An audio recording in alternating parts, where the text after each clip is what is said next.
shaking hands, I can barely ask. We got runaway plans. Baby, where do you wanna go? I'm scared too, you know, but I'll never let go.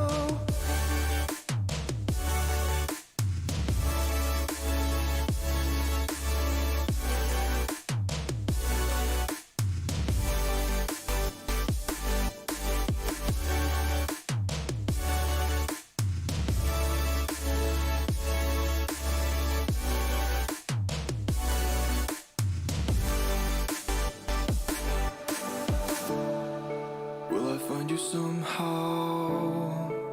I hope you're okay. All those memories in your driveway. Can we turn back time before it flies away? Can I hold on to something? Never thought you would come back. Can't believe you'd remember those times. We laughed and cried. Watched the sunset fall through the sky. We were younger, never thought we'd say goodbye. Now we're saying goodbye. Did I lose this chance for one last dance? With my shaking hands, I can barely ask. We got runaway plans. Baby, where do you wanna go? I'm scared too, you know, but I'll never let go.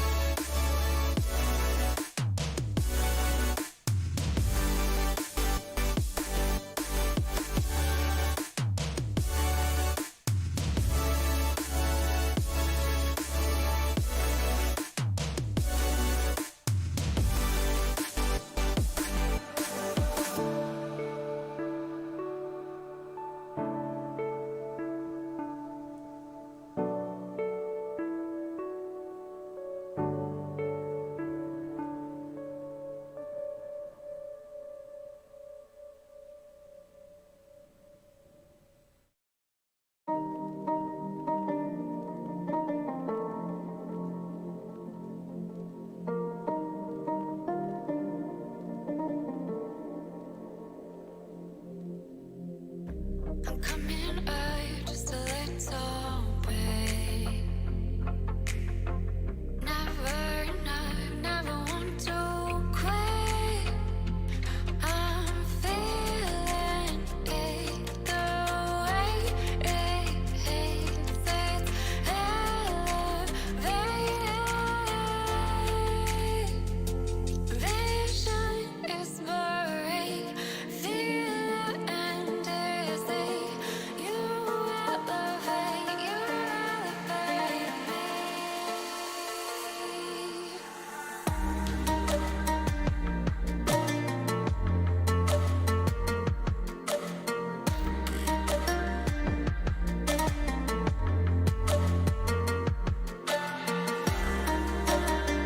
Gaming Morning Show.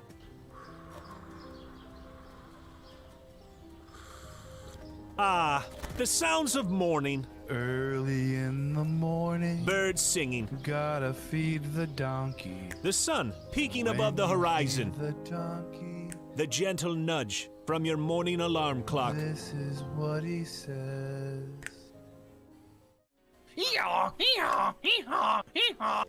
A subtle reminder that today is a new day. A new day for you to watch Gaming Morning Show. The show where you'll find science lessons. Says, when I bake bread, I give thousands of yeast organisms false hope by feeding them sugar before ruthlessly cooking them to death in an oven and eating their corpses. Wow. I thought you think about bread a whole new way. I thought you were about to say orgasms for a second there.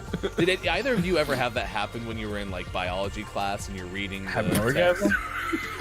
I've never orgasmed during the biology text doesn't do that for you. It's like, oh yeah. Great deals, Computers and accessories Wait, special bundle. Mike, they got the super. What is- They got the super chroma color in. Did you know they had that? You I know. overpaid for your computer. By a lot. I wonder if do you think they price match? They might. Well, this is half off. Can you take a screenshot of this and try to get a store price match?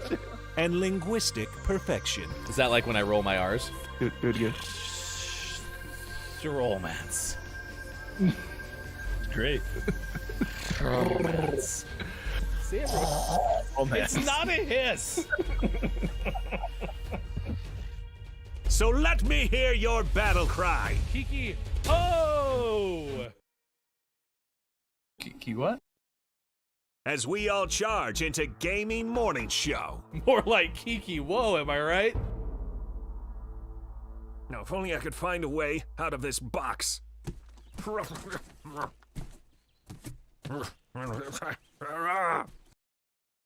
I'll catch up. Because GMS starts right now. Morning, gamer. It's Gaming Morning Show. Welcome in. Facebook Gaming, Twitch, YouTube, Twitter, GamingMorningShow.tv. It is Wednesday, December 8th, 2021. That's right, we're at the midweek point of the week. Allow myself to introduce myself. That's pretty much how that sounded. You know, there's 5 weekdays and then there's 2 weekend days, and so if you look at the 5 weekdays, there's a Monday and a Tuesday and a Wednesday and a Thursday and Friday. So we're right in the middle. We're Wednesday, December 8th, 2021. Whoa, we're halfway there. Thanks for coming to my TED Talk. Whoa, I'm wearing underwear. Lizard on a chair. Still, that's all Sean, by the way. You're the first one to ever introduce me to Lizard on a chair, and it's never left my brain ever. Are you on the chair? Yeah, No, he's in his cave. forgot we actually have a lizard. Like, that makes all the sense in the world now. It's Can we get him Diego, Can we get him the a little chair? Gaming Morning Lizard. I mean, you can try. Ba-dum-bum. Well, see, here's some exciting news too. You can't see it. Right here, right off screen, is the nearly finished product for Diego the Gaming Lizard's new house. I doubt it. We just need rocks and sand, No, that's fictional. You're never. which gonna you get think that would thing be in. really easy to get, right? But it's not. They're surprisingly not. Can we get some rocks and sand shipped to Look at Smyko, please? Rocks and sand in, rocks and sand in, rocks and sand in, rocks and sand. Is it really not that easy in Indiana to find sand? I mean, if you just want so I have to get a certain kind of sand because Lizards. otherwise he'll eat it and then explode. Special lizard sand. So it's just, I mean, it's the rocks which are harder to get. Oh, They have to really? be like flat and like slatey and yeah. This was a really picky lizard. Let's give This him has some been a rocks. really. You're annoying. You better enjoy it. Get a lizard, they said. Jerk. It'll be fun, they Yeah. said. It'll be easy. Don't worry. They don't do anything. They just sit there. They're lizards. minus when you got to do everything else. Good morning to IMJF Downs. K-Laugh is here. Scott Chick as well at 39 after 5 o'clock. In fact, look at Dude, Smyko Scott already Chick was declared here. Scott Chick the winner. Yeah. Yeah? She's First, here super early. Good morning to you, Zev, as well. K-Laugh, a really solid troll. The only day that starts with W. The only one that ends in day. Thank you, K-Laugh. Weekday. Appreciate it. Okay. It's December. The only month that Anyway, we got a good show coming up in about an hour from now. We'll talk to Gabe and Alex. They're two Dakota State students who published 2 games, and it was through the course of a game design class. So we have some questions. Was the class one where you get kind of exposure to different roles within the construction, the creation of a game, or is it something where you're assigned one task? What are the games about? I even think Gabe worked on one that was about Alzheimer's disease or had some relevance with Alzheimer's, so we'll ask about that question. That's coming up at 7:25 a.m. Pacific time today. Gaming Morning Show, Morning Gaming News coming up in about 20 minutes. We'll have birthdays this day in gaming history toward the end of the hour. I believe we're scheduled for beer of the day at the end of 7 o'clock hour after sports. Are you packing? Are you packing? Are you packing? Oh, I'm almost back in. Are you alpacking? Yeah. Alpacas are the worst. 21 small boxes of beer right over there. 21 small boxes of beer on the ground.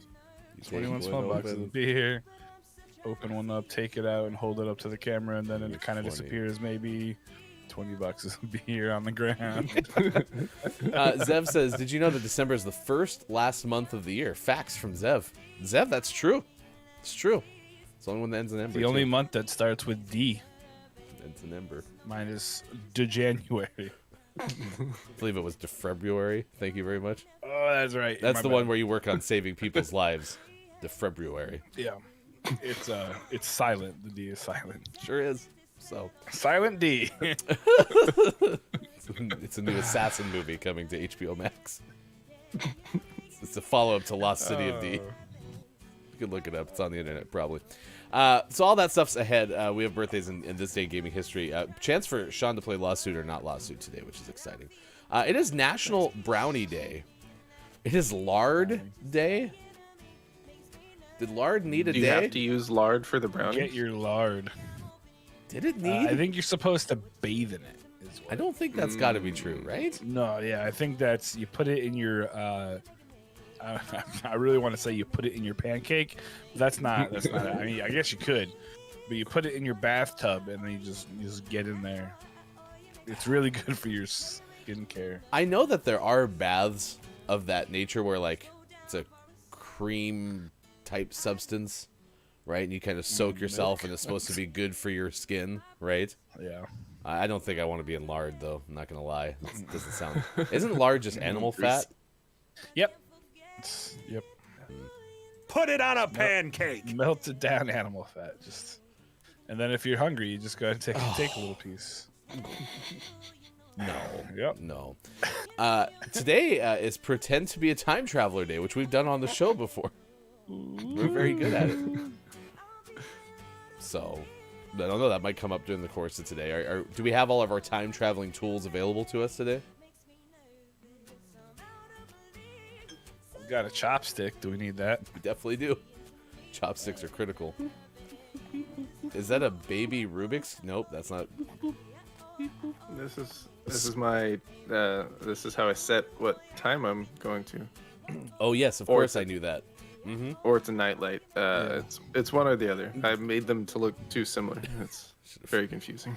Don't worry. I also brought our snacks. The peanut tasty bar You still haven't eaten and those? the caramel. I'm not Just gonna. These eat are them. pretty- They're No, they're probably just- delicious.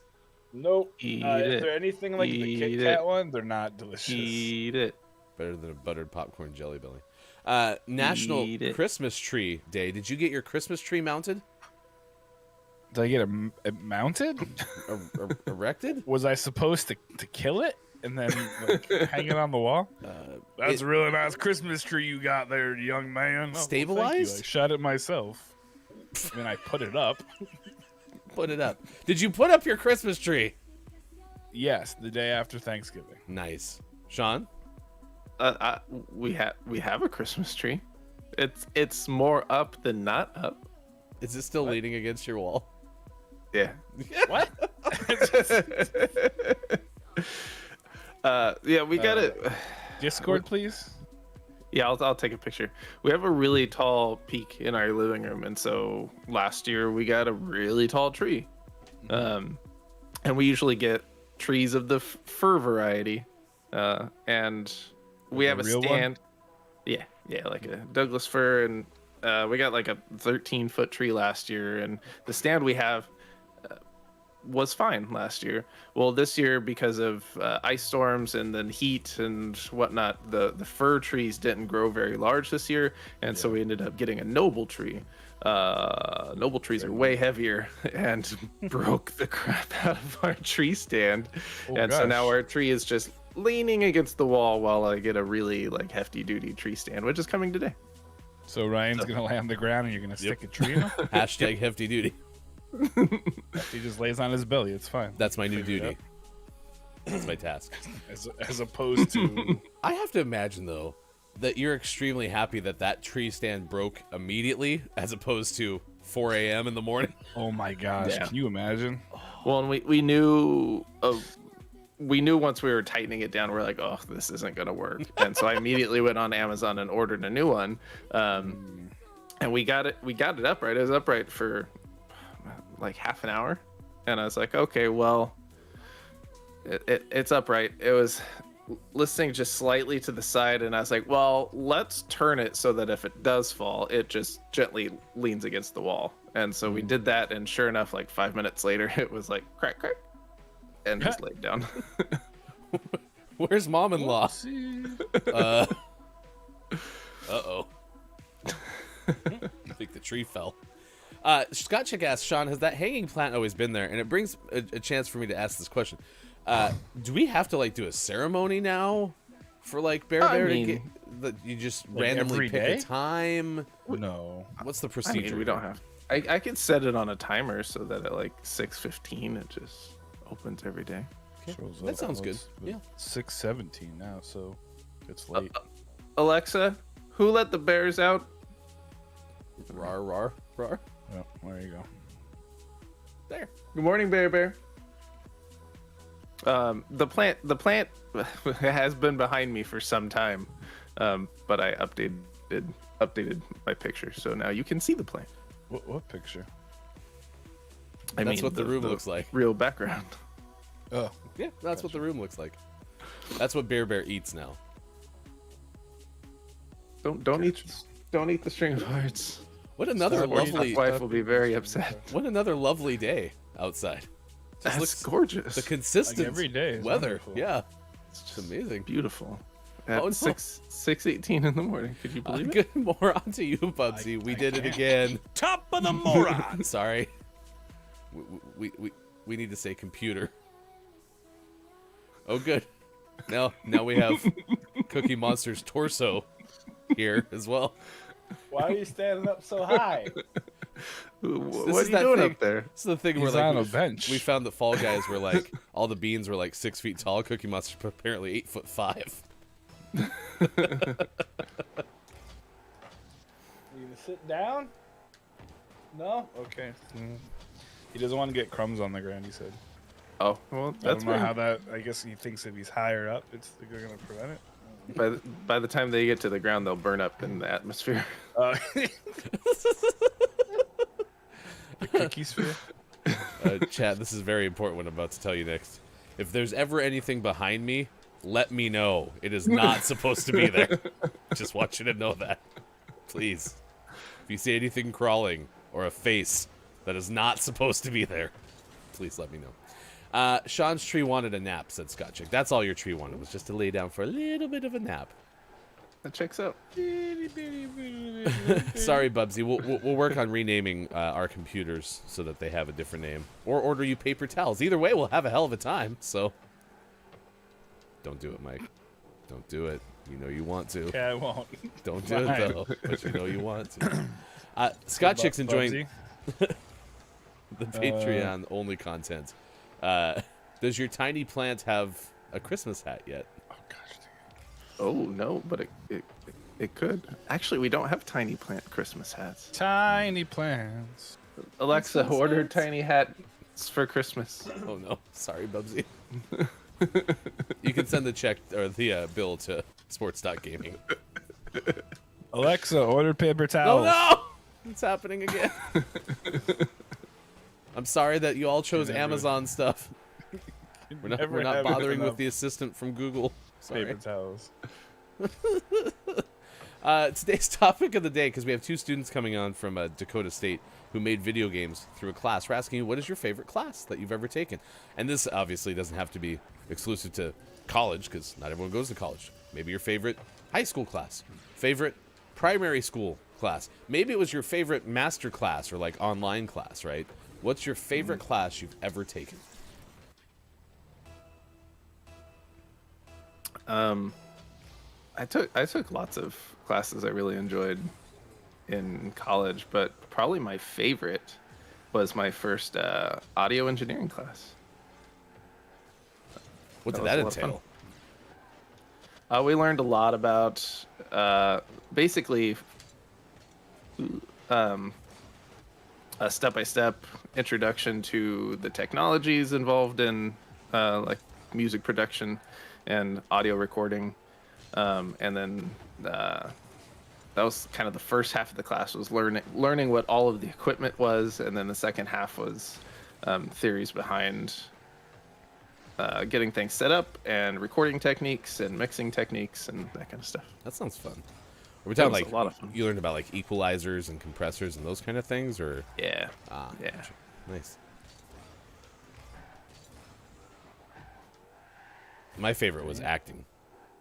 Took acting 2 in college. Had nothing to do with anything else. It was just a friend of mine was in it, and that person was going to be like the teaching assistant for it. So it's like, sweet, yeah, I'll take it. It was a blast. We got to make like improv skits. We got to make like a skit based around just a generic script. It was a blast. I even have some videos probably somewhere of some of the skits that we did.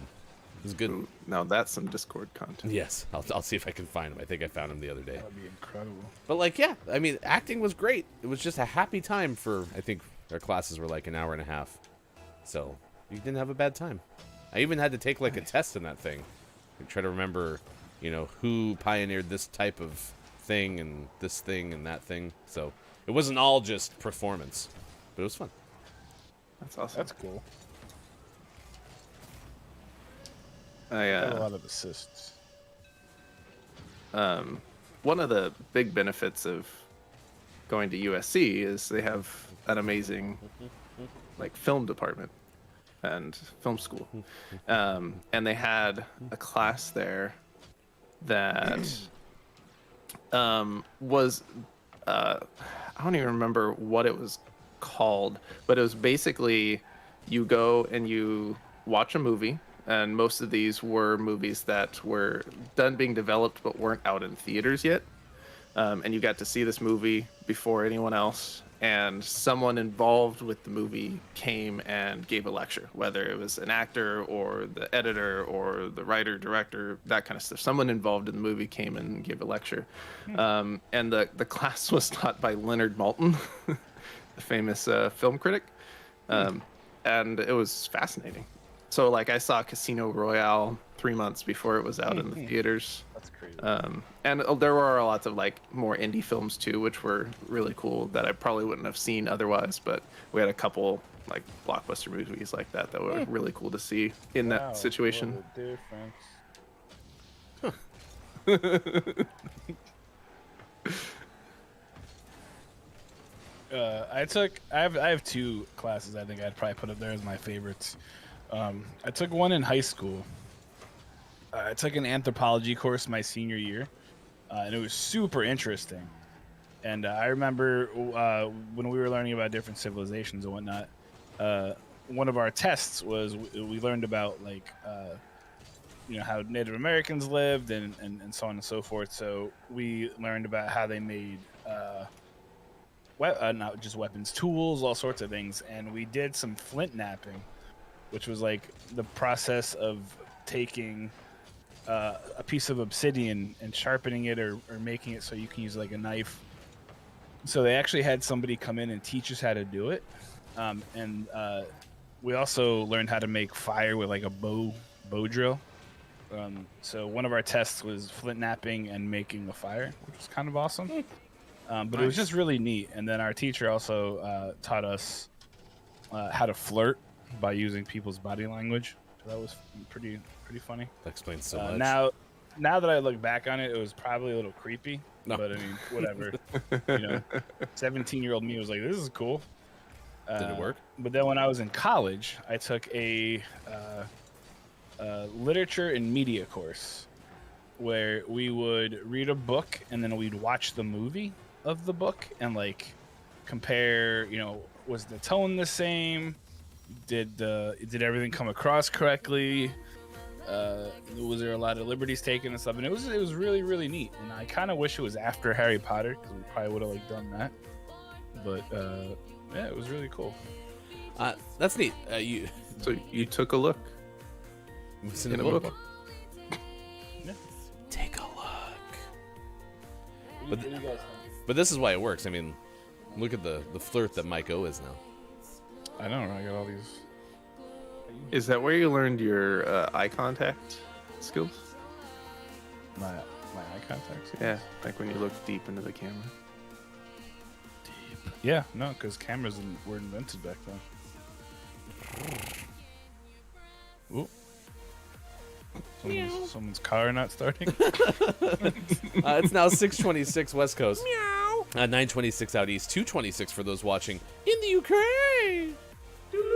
So that's our topic of the day. Bubsy Scott Chick Downs hanging out with us. Zev is here as well. It's great to see so many folks on Twitch, YouTube, Facebook Gaming, Twitter, and at GamingMorningShow.tv. Coming up, Chipotle has a new soap. That's right, soap. Listen, this is the most exciting reveal of a soap food company hybrid since I discovered that Unilever makes ice cream. So, What? Unilever makes ice cream. Unilever, the soap company, makes ice cream. What? What kind of ice cream? Is it like ocean fresh? Or I like this ice Forest cream because it World? tastes so fresh. this tastes just like the ocean. This one tastes a lot like a spring from, like, I don't know, Ireland, like an Irish spring. I like Irish Spring. A brewery is offering beer made from a Christmas tree. That's the story coming up. Not Sean's. Or is it? Bum, bum, bum. Is that this one? Sean opens up the beer of the day and it's Sean's Christmas tree. Just goes. Well, that one was kind of heavy. And a climber Full-on Christmas tree. is allowed to keep half of the precious stones found on a French mountain. Doesn't get all of them, just get some of them. So I'll have those stories coming up on this, where we're asking you, what is your favorite class? Good moron to both you, Keith Anthony, and Digital Dot Games. It's good to see you. Top of the moron. Right now, at 6:28, we have to get informed. There's things happening in the video game world, and straight from the pancreas of one person on the top left of your screen, we get the headlines. It's time for hashtag Video Game Expert. Here's Sean. Good morning. It is it's Wednesday, December 8th, 2021, and this is your Gaming Morning Show morning gaming news. You know Ubisoft, right? And they have lots of ideas, and some of them are really good ideas. And they make some good games. The Assassin's Creed games, they're good. And then they have some ideas, and they're not like great ideas. Well, this I think falls, at least for me, probably into that second category. This is the fact that Ubisoft has introduced Quartz, which is a platform for playable NFTs. This is from John Carson of Game Informer. This is their first step into bringing NFTs and blockchain technology into its games, with the beta release of Ubisoft Quartz platform.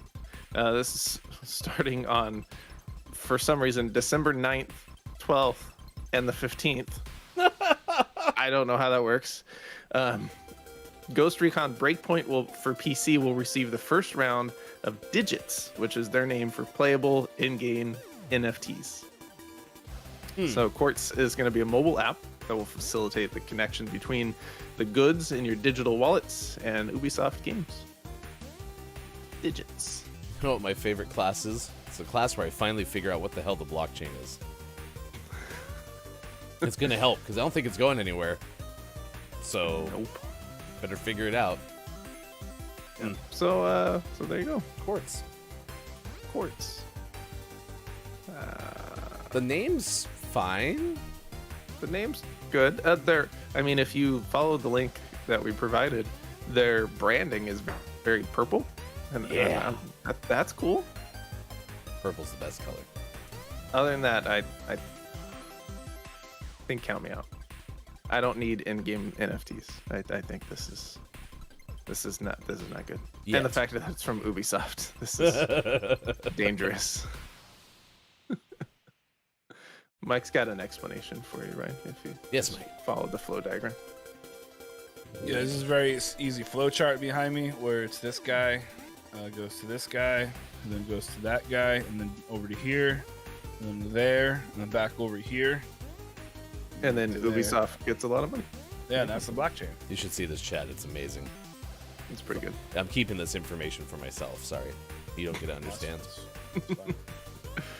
In our next news story of the day, Sony has revealed an 8K VR headset prototype.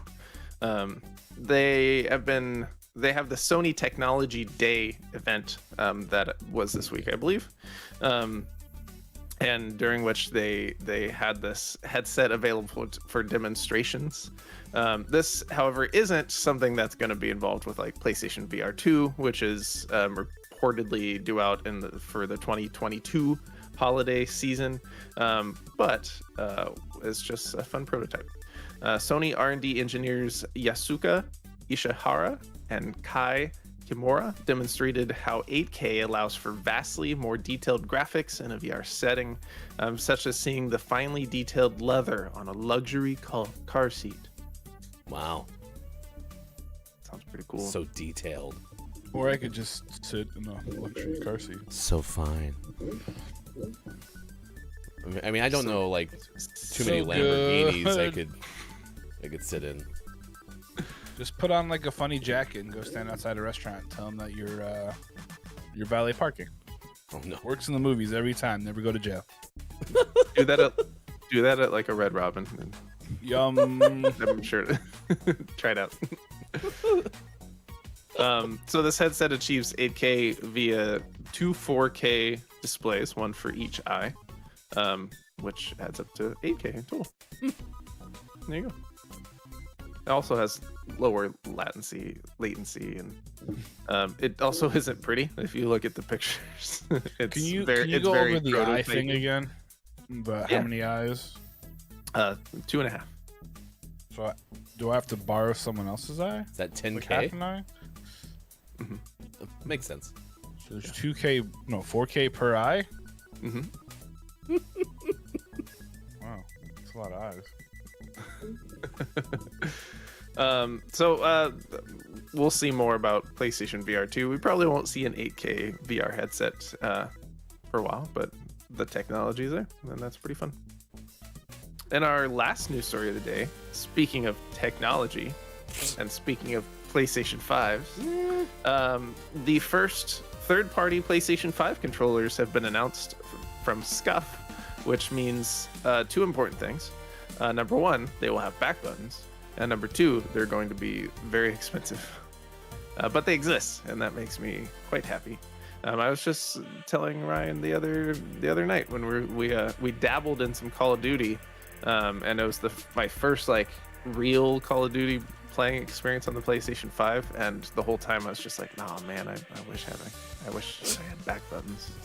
I mean, we played Gunfight because we like that game mode on the old version of the game that we have. So It's not like we were dabbling the other direction into the future. We were basically playing the one game mode that we actually liked in that game. Yep, we were reminiscing. Yeah. Yeah. So yeah, Scuff is known for their high-end controllers, and they're introducing the Scuff Reflex line, which is a trio of high-performance PlayStation 5 controllers with 4 rear paddles, swappable thumbsticks, and faceplates, and onboard profile switching. This is basically on pace with their other controllers, especially their PlayStation 4 controllers. Just with a different look, and obviously for the PlayStation 5. The basic model is about $200 and comes with all the bells and whistles that Scuff customers have come to expect. Has 4 removable programmable rear buttons, a very nice feature, and whatnot. And then you can get all the way up to there's the Reflex Pro, which starts at $230, which has a higher performance grip, so it's more comfortable. And then the top of the line one is $260, the Reflex FPS, which is Scuff's first dedicated first-person shooter gamepad, which sounds like it's really, really geared towards someone who plays first-person shooters all the time. Has no vibration motors, making it a very light controller. That way you don't have any distracting vibrations while you're trying to pwn some noobs. And the triggers and bumpers are built to activate instantly, so there's no trigger pull. You're just getting really quick activation. Cracked. Crack. Get wrecked, noob. And always last but never least, we finish off today's Gaming Morning Show morning gaming news with the world-renowned segment within a segment where we take a look at what is out today. Out today is a Space Marine simulator, Halo Infinite. Huh. Out on Xbox Series X, Xbox Series S, and Xbox One. Oh, and PC. Transient is out on PlayStation 4, Xbox One, and Switch. Sam and Max Beyond Time and Space Remastered is out on Xbox One, Switch, and PC. And the most prestigious award in the video game focused morning shows, your favorite segment within a segment within a segment. Today's name of the morning goes to Ball Lab, out on Switch. Ball Lab. Ball Lab. By the way, when you were saying the thing about the Space Marine simulator, I was really confused for a second because I thought there was actually a Space Marine simulator out today, in addition to Halo Infinite. You got me. You got me good. Got him. Psst, we were just coming back for you to explain the blockchain. I think he's still trying to figure out blockchains. Oh, this is part of it?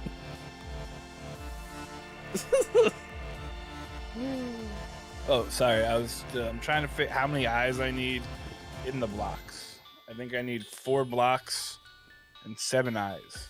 I think you would have been better off looking at like a This one. equations board as opposed to investigation board. No. But look, see this guy right here. He's missing an eye. So I think he was trying to figure it out before me, and someone got to his eye. Watch your eyes, people. However, if you want to know about the blockchain, it's just here. You go here, and then you There go we go. Watch here. my eyes. Nope. Yep. Maybe here, and then here, and then down there, and then it says blockchain, and then you go over there. So this looks like an iPad to a computer, to a cell phone, to another computer, to a TV, to whatever this is an iPad, cell phone, to a computer. It's a mic. You have So it comes tattoos? back. I am the blockchain. Cuckoo, cuckoo. Mike has And then- tattoos.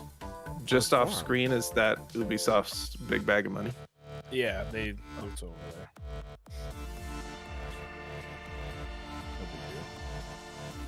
I have tattoos.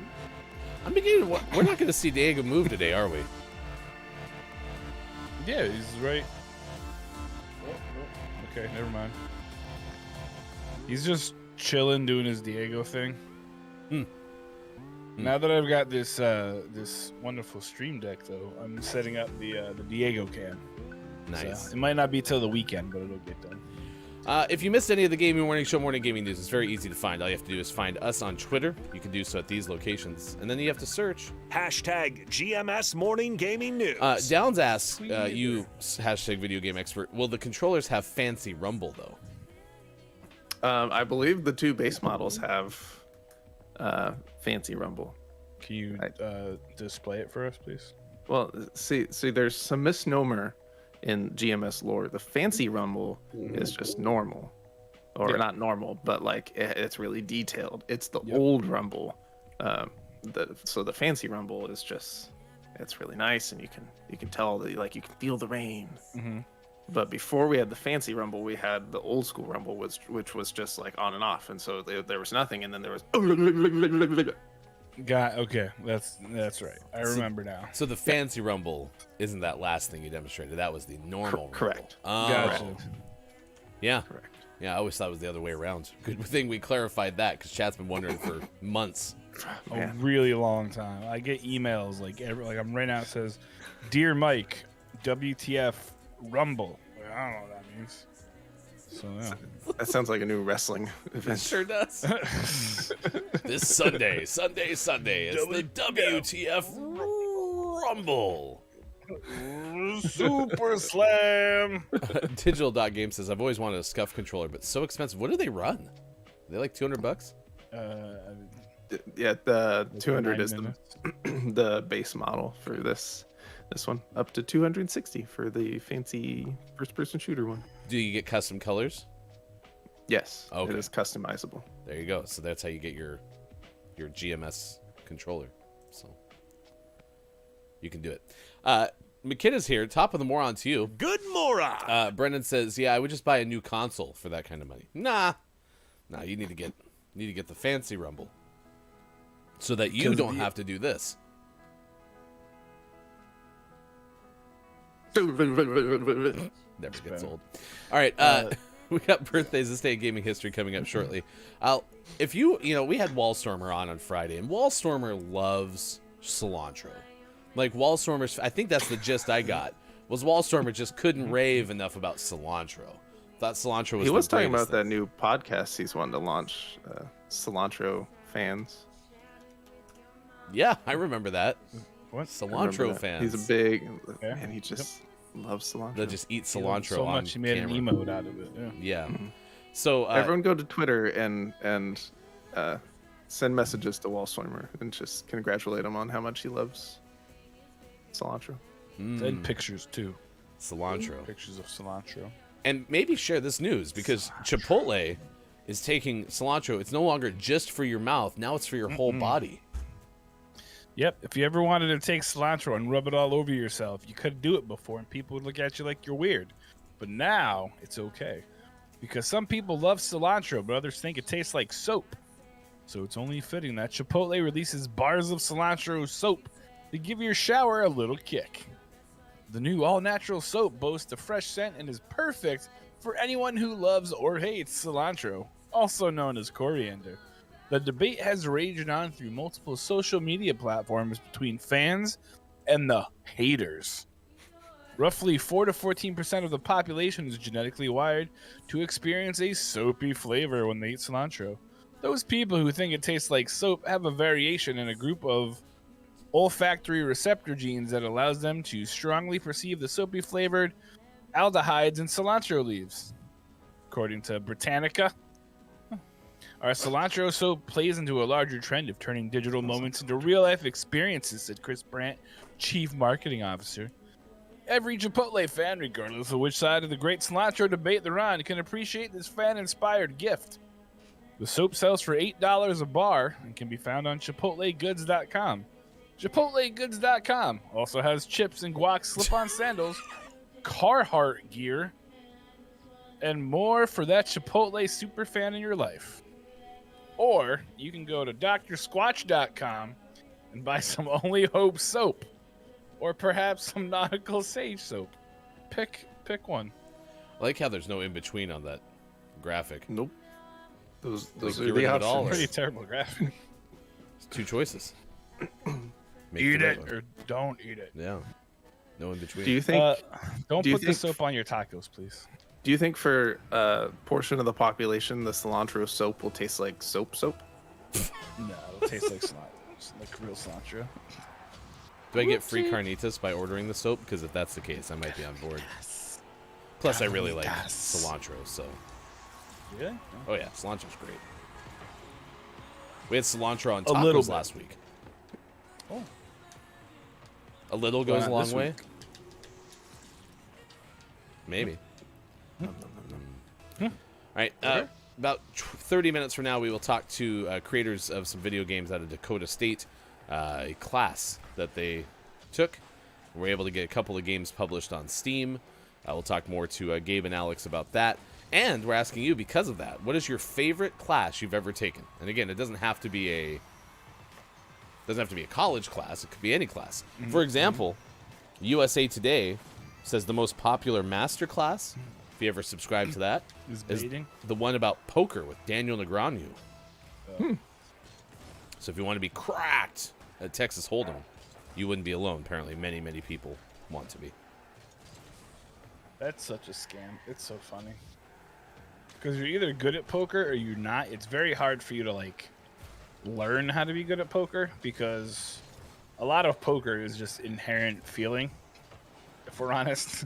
It At least is? like with Hold'em it is. Yeah, like being able to bluff and getting a read on people, and like if you want to be like if you're looking to have fun with it, yeah.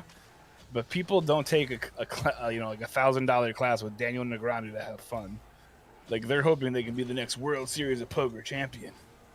See, I would have thought that would have worked because it's like reading body language and stuff.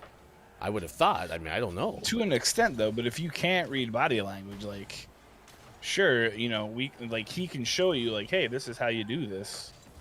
But if you're not, like, in tune to it, I mean, I don't know if it's able to really help you. Does that make sense? Like, it's kind of an inherent thing. See, I thought of it as like a 10,000 hours thing. Like, if you practiced reading body language for, 10,000 hours, you could become an expert on it, right? Yeah. Well, that sucks. It just seemed like, to me, it seemed like a thing you could learn, like a learned skill. I didn't think it was something that you had to have, like, natural talent for. I mean, maybe, I don't know. That's one of those things. Let's try it. Kyle, I need you to spend 10,000 hours learning body language, okay? And then report back when you're done. I would have thought that would have worked. Another study that's out there from Soda Head Survey, which I'm sure is the preeminent surveys of the internet, is that English Into my resources. is the favorite class of most high school respondents. 22%, followed by history and science.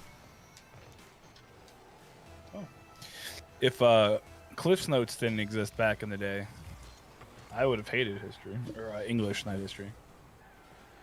I think I only read one book in high school, but I read a lot of Cliff's Notes. Thanks, Cliff. Yeah. And now you just have the internet, which isn't fair. It's not fair. Kids should have to learn how to go to the store and find Cliff's Notes. Top of the moron. Good morning, Culty Vibes. It's good to see you. Good morning to you. The least favorite class, overwhelmingly, was math, 40% in this one particular survey that I found in a quick Google search this morning. Physical education and English were the next least favorite classes. So it was both the favorite class and the least favorite class. Science. Well, it wasn't science. It's English and math. Quiet M Gaming's here. Good morning to you. Top of the moron. Unfortunately, I never took it personally because it wasn't for my minor, but I know several people who took a history of video games class and loved it. Nice. So it's not a real. So you've got what Blue Mountain State is a game, right? And Green Mountain Coffee. But there's a college called Green Mountain State. It's in Vermont. And in that program, you can basically write your major, because most of it's outdoor based, and you kind of write what you do as you go. So that'd be kind of fun. And be like, can I do video games? That'd be neat. Like this. But And it's Blue Mountain, Green Mountain State. No, I'm sorry, it's just Green Mountain State. Blue just came out because I was very excited about Blue. Did you watch that show? No. There's a lot of shows where I was like, man, I wish I watched this show, and then I don't have time, or when it comes down to it, I'll turn on Netflix and be like, let me watch something new, and then I watch like Olympus Has Fallen for the 14th time. Did it fall? It came back. Spoiler alert.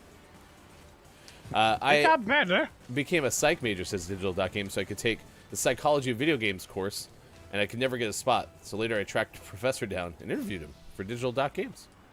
Did you ask him why he didn't let you in his class? Actually, yes. I'm curious if you did that too. That seems like a very valid question.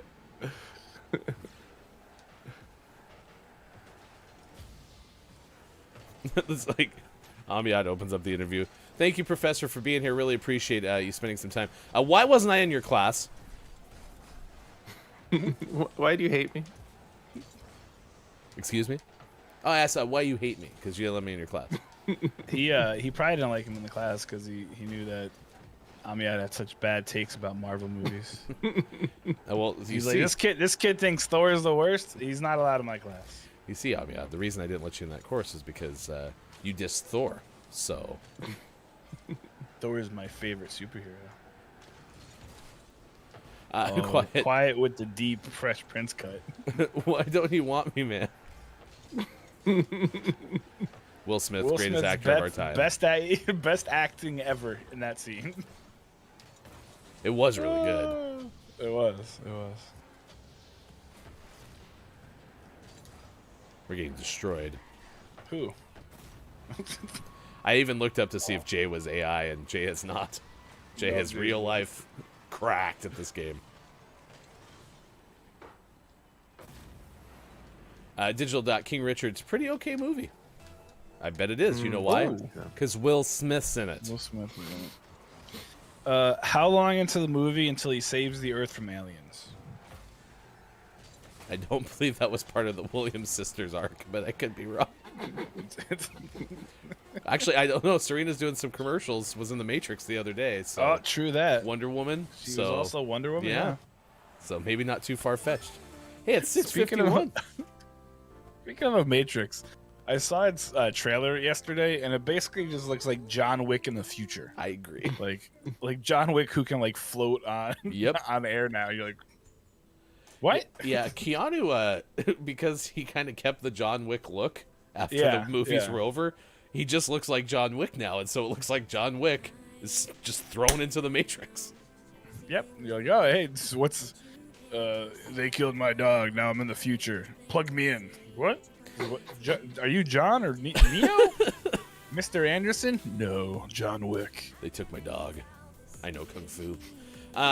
It's now 6:52 West Coast time, 9:52 out east, 2:52 for those in the Ukraine. Fine, I'm gaming. Great acting because it really wasn't acting. Also, yes, the new Nat Geo thing, I'm so excited for. Will Smith in Welcome to Earth. Well, I'm excited because there's a Chris Hemsworth one too, where Chris Hemsworth does. I mean, I don't know if it's the exact same thing, but he goes on all these like crazy missions, and like shows all the crazy things in the world. And then Will Smith does this too. So between Will Smith, Chris Hemsworth, and Jeff Goldblum explains whatever Jeff Goldblum takes on the world. I mean, there's so much quality viewing out there. Disney really went on that Independence Day bandwagon. Coming up soon, it'll be Great Speeches with Bill Pullman on Disney Plus. Not Paxton, unfortunately. We will not go quietly into the night. We will not, without a fight. We will go on. We will survive. Today, we celebrate our Independence Day. That guy, that was not supposed to be in the movie, by the way. That was just an extra who does like the huge salute. Got himself in the movie. Hey, just blend in the background. Absolutely, all right? Yeah, you're just one of the pilots. It's going to be a big speech, okay? So just kind of blend the background. Absolutely. Whoops. Made the movie, though. All right, by the way, that Welcome to Earth thing comes out today. So, it's exciting. All right, let's do birthdays this day in gaming history. If you have a birthday to celebrate, somebody you know who's celebrating a big day today, let us know because we would like to celebrate with you. Actress Kim Basinger turns 68. So close. One more year. Nice. No, 68, Bob. You can just say okay. It's okay. Fine. She won an Oscar for her role in LA Confidential. I think those are only one. How many movies was... Well, because Kim Basinger was in a ton of movies, right? She was like in the late 90s push where she was in a lot of the like she was in movies with the Baldwin brothers, and she kind of got typecast into like, all right, Baldwin movie, call Kim Basinger. Anyone? Also, I'm pretty sure she was supposed to be in Splash with Tom Hanks, but I went to Daryl Hannah instead. Fun fact. Yeah. Better fun fact than nonsense. Oh, yeah. That was the fun fact you already gave. Actor Wendell Pierce turns 58 today, was in The Wire, as well as the trombonist Antoine Batiste in Treme. Would you call me? By the way, Wendell's... He's hilarious. Oh, yeah, Wendell's great, but the top line of his Wikipedia bio is American actor and businessman. I thought it said American actor as a businessman, like the only roles that Wendell got were as a businessman. It's usually as a cop. He plays cops a lot. Like really no nonsense. I say the F word a lot. Cop, you know. F word. Frank. Yep. To be frank with you, actress Teri Hatcher turns 57 today. Happy birthday, Teri Hatcher. She's very Superman-esque typecastedness. She's been in Lois and Clark, The New Adventures of Superman, Smallville, and Supergirl. So kind of neat. The Lois Lane role, Ted Legs, was in a whole bunch of Nice like legs. Desperate Housewives. Desperado. No, oh sorry. Actor David Harewood turns 56 today. Roles CIA counterterrorism director David Estes in Homeland, among other things. Was also in Supergirl, by the way. Of course. He's also really good at playing like the authority figure, like the badass authority guy. I believe the only thing that you'll know their next actor from is Lost, because he's never been in anything else. No, Dominic Monaghan, 45. nothing else. However, he did voice a character in the new Call of Duty Vanguard video game. Never heard of it. Kind of neat. I may have downloaded the new, re-downloaded Warzone last night because I kind of want to play on the new map. So I downloaded it and I went to log in, and it said if you own Vanguard, you get exclusive 24-hour access. So then I deleted it. Sounds like our experience trying to play Call of Duty Cold War. Yeah. Every 5 seconds, it was like, hey, do you want to buy Vanguard? Hey, do you want to buy Vanguard? Oh, God. Push this button to buy a Vanguard. Hey, you just finished a match of gunfight. Do you want to buy Vanguard now? Fun fact, David Harewood was in Call of Duty Infinite Warfare. So, back I to back remember that. Yeah. Call of Duty people. All right, Nicki Minaj turns 39 today. Cool. Wait, now, was that her? Yeah. Okay. I couldn't remember if it was her or Cardi B. No, that song was all about wireless access protocol, which was the Yeah. basic internet back in the day on flip phones. Yeah, I believe it's what she went to college for. it's all wireless access protocol. Well, it's part of the blockchain. You can look it up. Yep. It's the one over here. God, I don't know where it went. NBA's Dwight Howard, NBA champion, 36 today. Man. There's no player who you think of, you're like, man, that guy is great, and then you realize, like, no, he's not that good. Dwight's He was pretty really good for he was good for 6 years, if that, and then he's just he's played. I think he's trying to play on every team. I think that's his goal. He He's has like, played who on a else lot can of I sign with? Yeah. Gotta catch Like, them what all. about Barcelona? Actress. Dwight Howard. I gotta get them all. I missed that.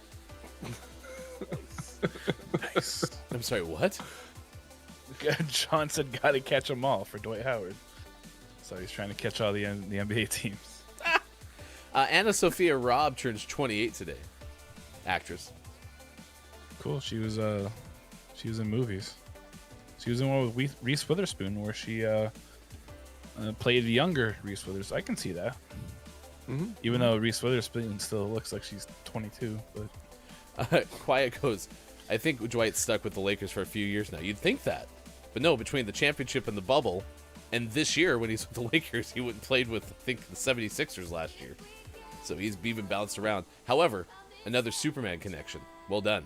Was nicknamed Superman back in the day. So, pretty okay. did it on purpose. We've got a drummer birthday. We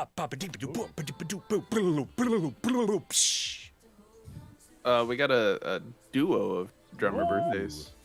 Bobby Elliott of the Hollies is 80, and John Ledger of Skillet is 32.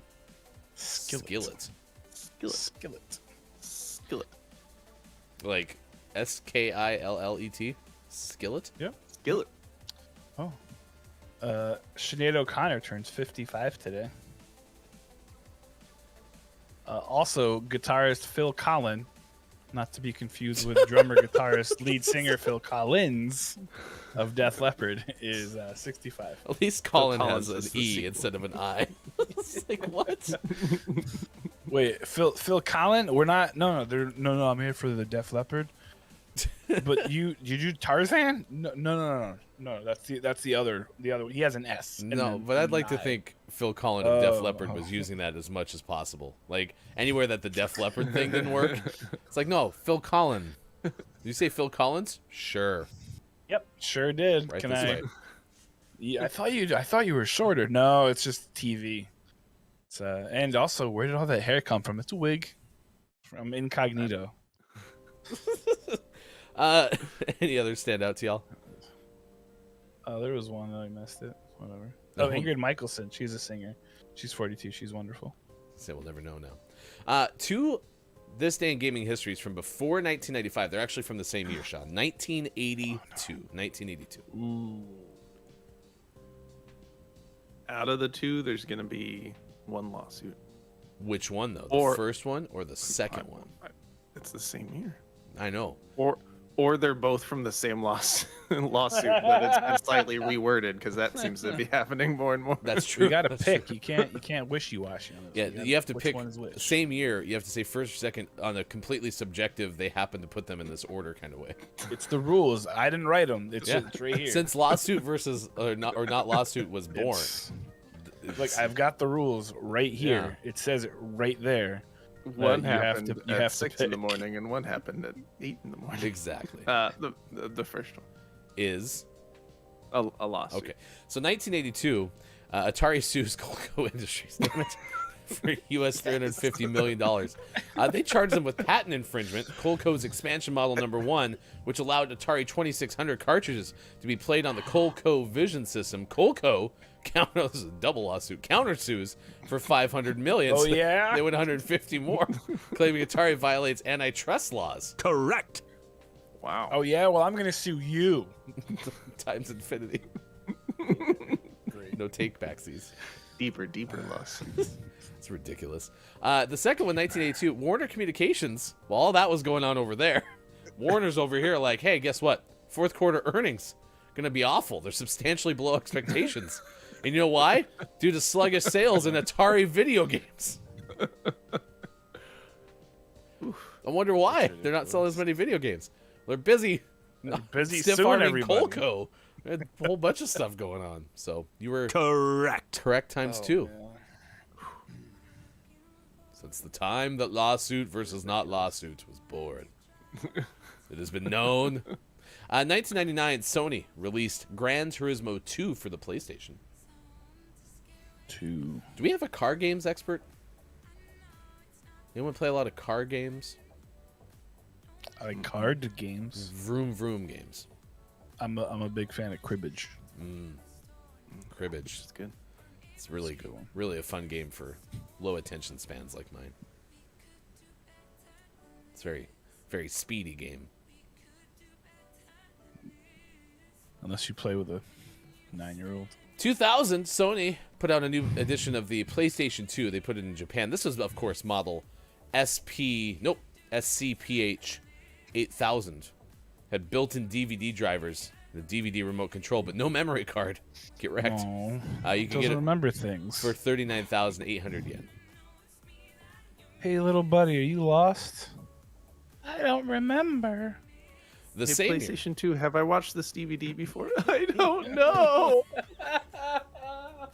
The same year, Enix put out Dragon Quest III Remix for the Game Boy Color. That was only in Japan, though. So, hey, it's Brendan _TTV. What sound do cars make? We needed Austin. Vroom.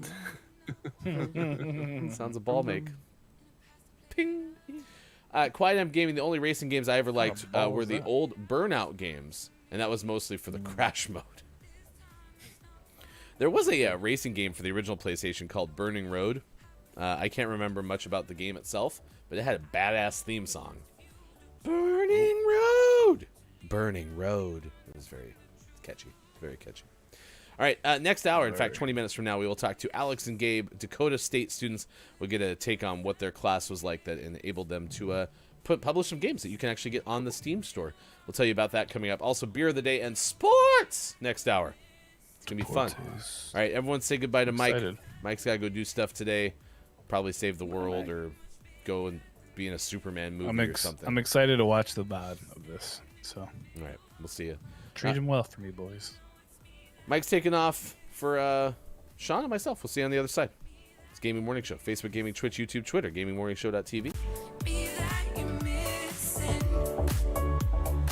We could do better than this. Better. We could do better. Better.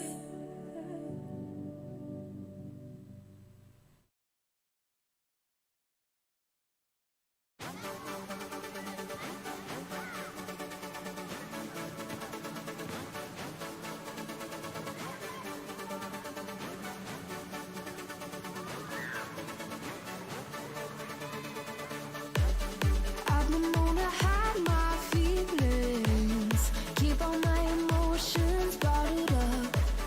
Can't explain why I conceal it. Guess I'm holding back till I find the one. Maybe you're inches away. Could it be you keeping me safe? Yeah, think I'm seeing my saving grace in you. In you. You're the reason why I can open up, let down my walls tonight. We could run away, let our worlds collide. I'm staying where you are, 'cause only you could ever mend my tender heart. Oh, 'cause only you could ever mend my tender heart. Only you could ever, 'cause only you could ever mend my tender heart. Good luck catching me defenseless. Not putting all my secrets on the line. I'm keeping up my love's defenses. Waiting for the one I'll be calling mine. Maybe you're inches away. Could it be you keeping me safe? Yeah, think I'm seeing my saving grace in you. In you.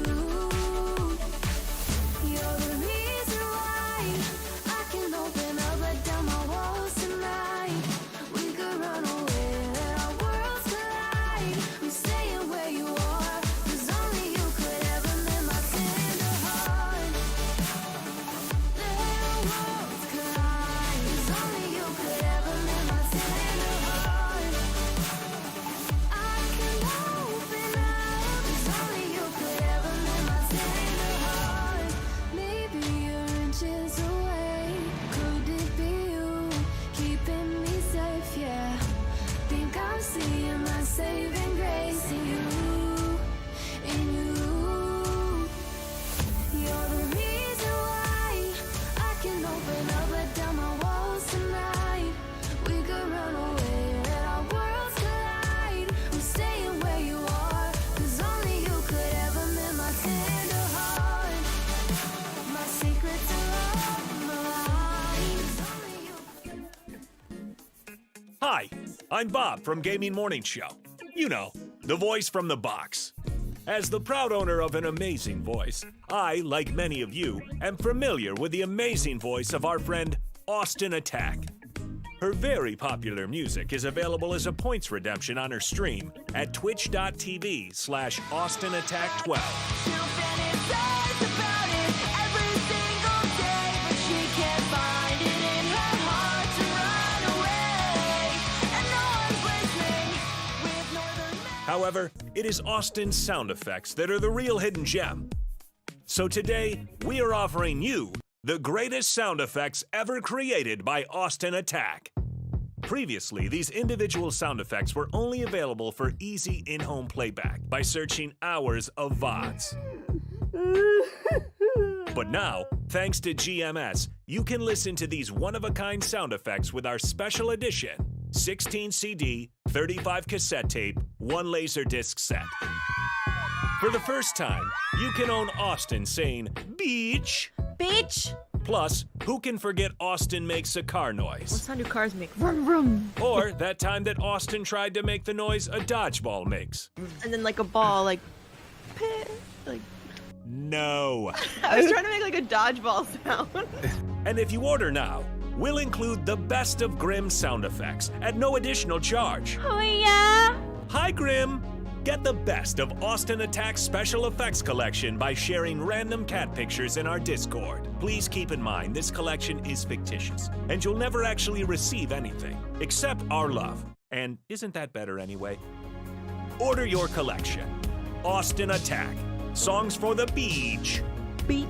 By calling 555, put it on a pancake, or visit our website, GamingMorningShow.tv. Our fulfillment department is standing by, which means you'll probably never see anything. They're so fired. Join us for GMS After Dark with Look, It's Maiko. Wednesdays at 4:45 p.m. Pacific.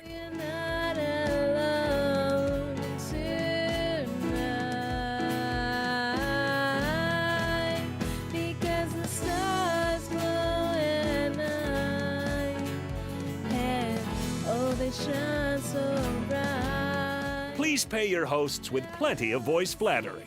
Coming up on Gaming Morning Show, today's interview, and sports. Find GMS on Facebook Gaming, Twitch, YouTube, and GamingMorningshow.tv. Time for hour number 2, right now.